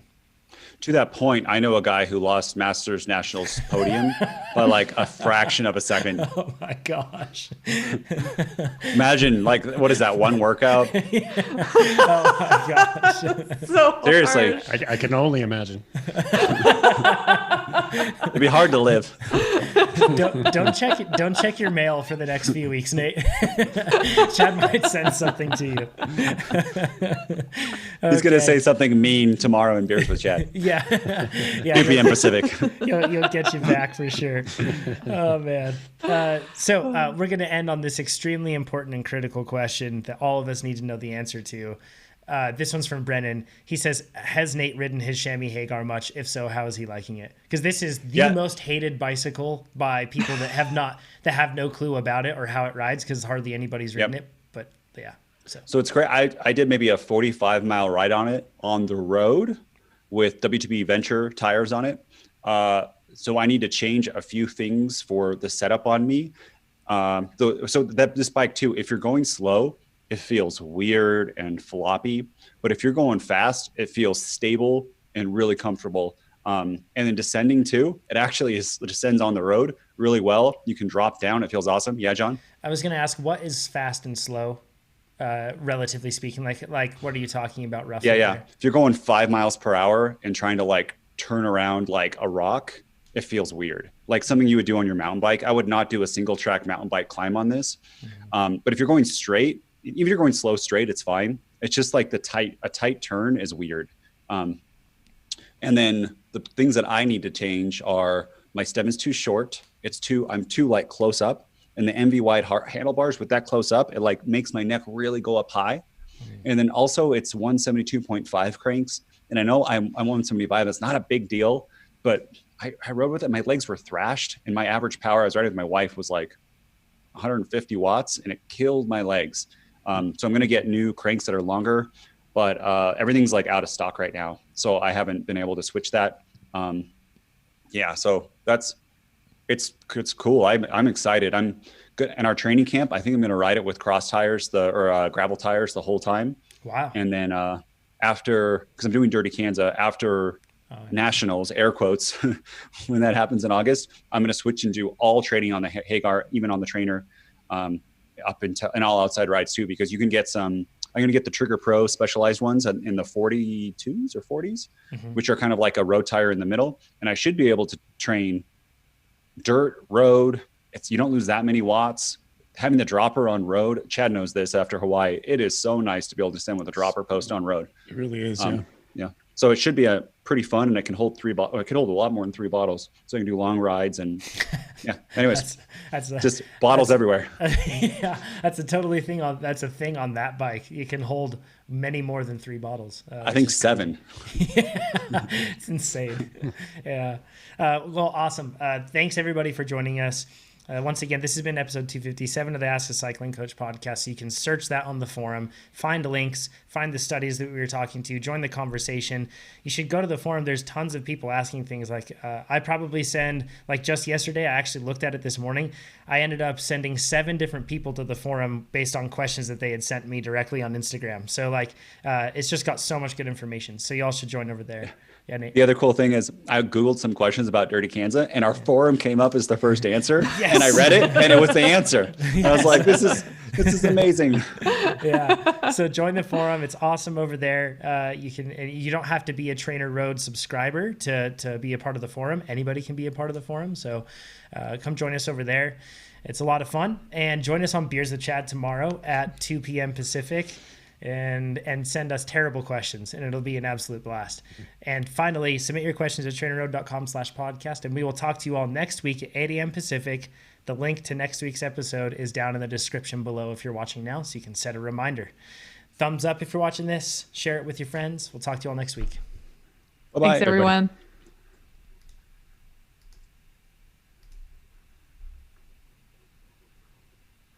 Okay, I'm going to leave real quick.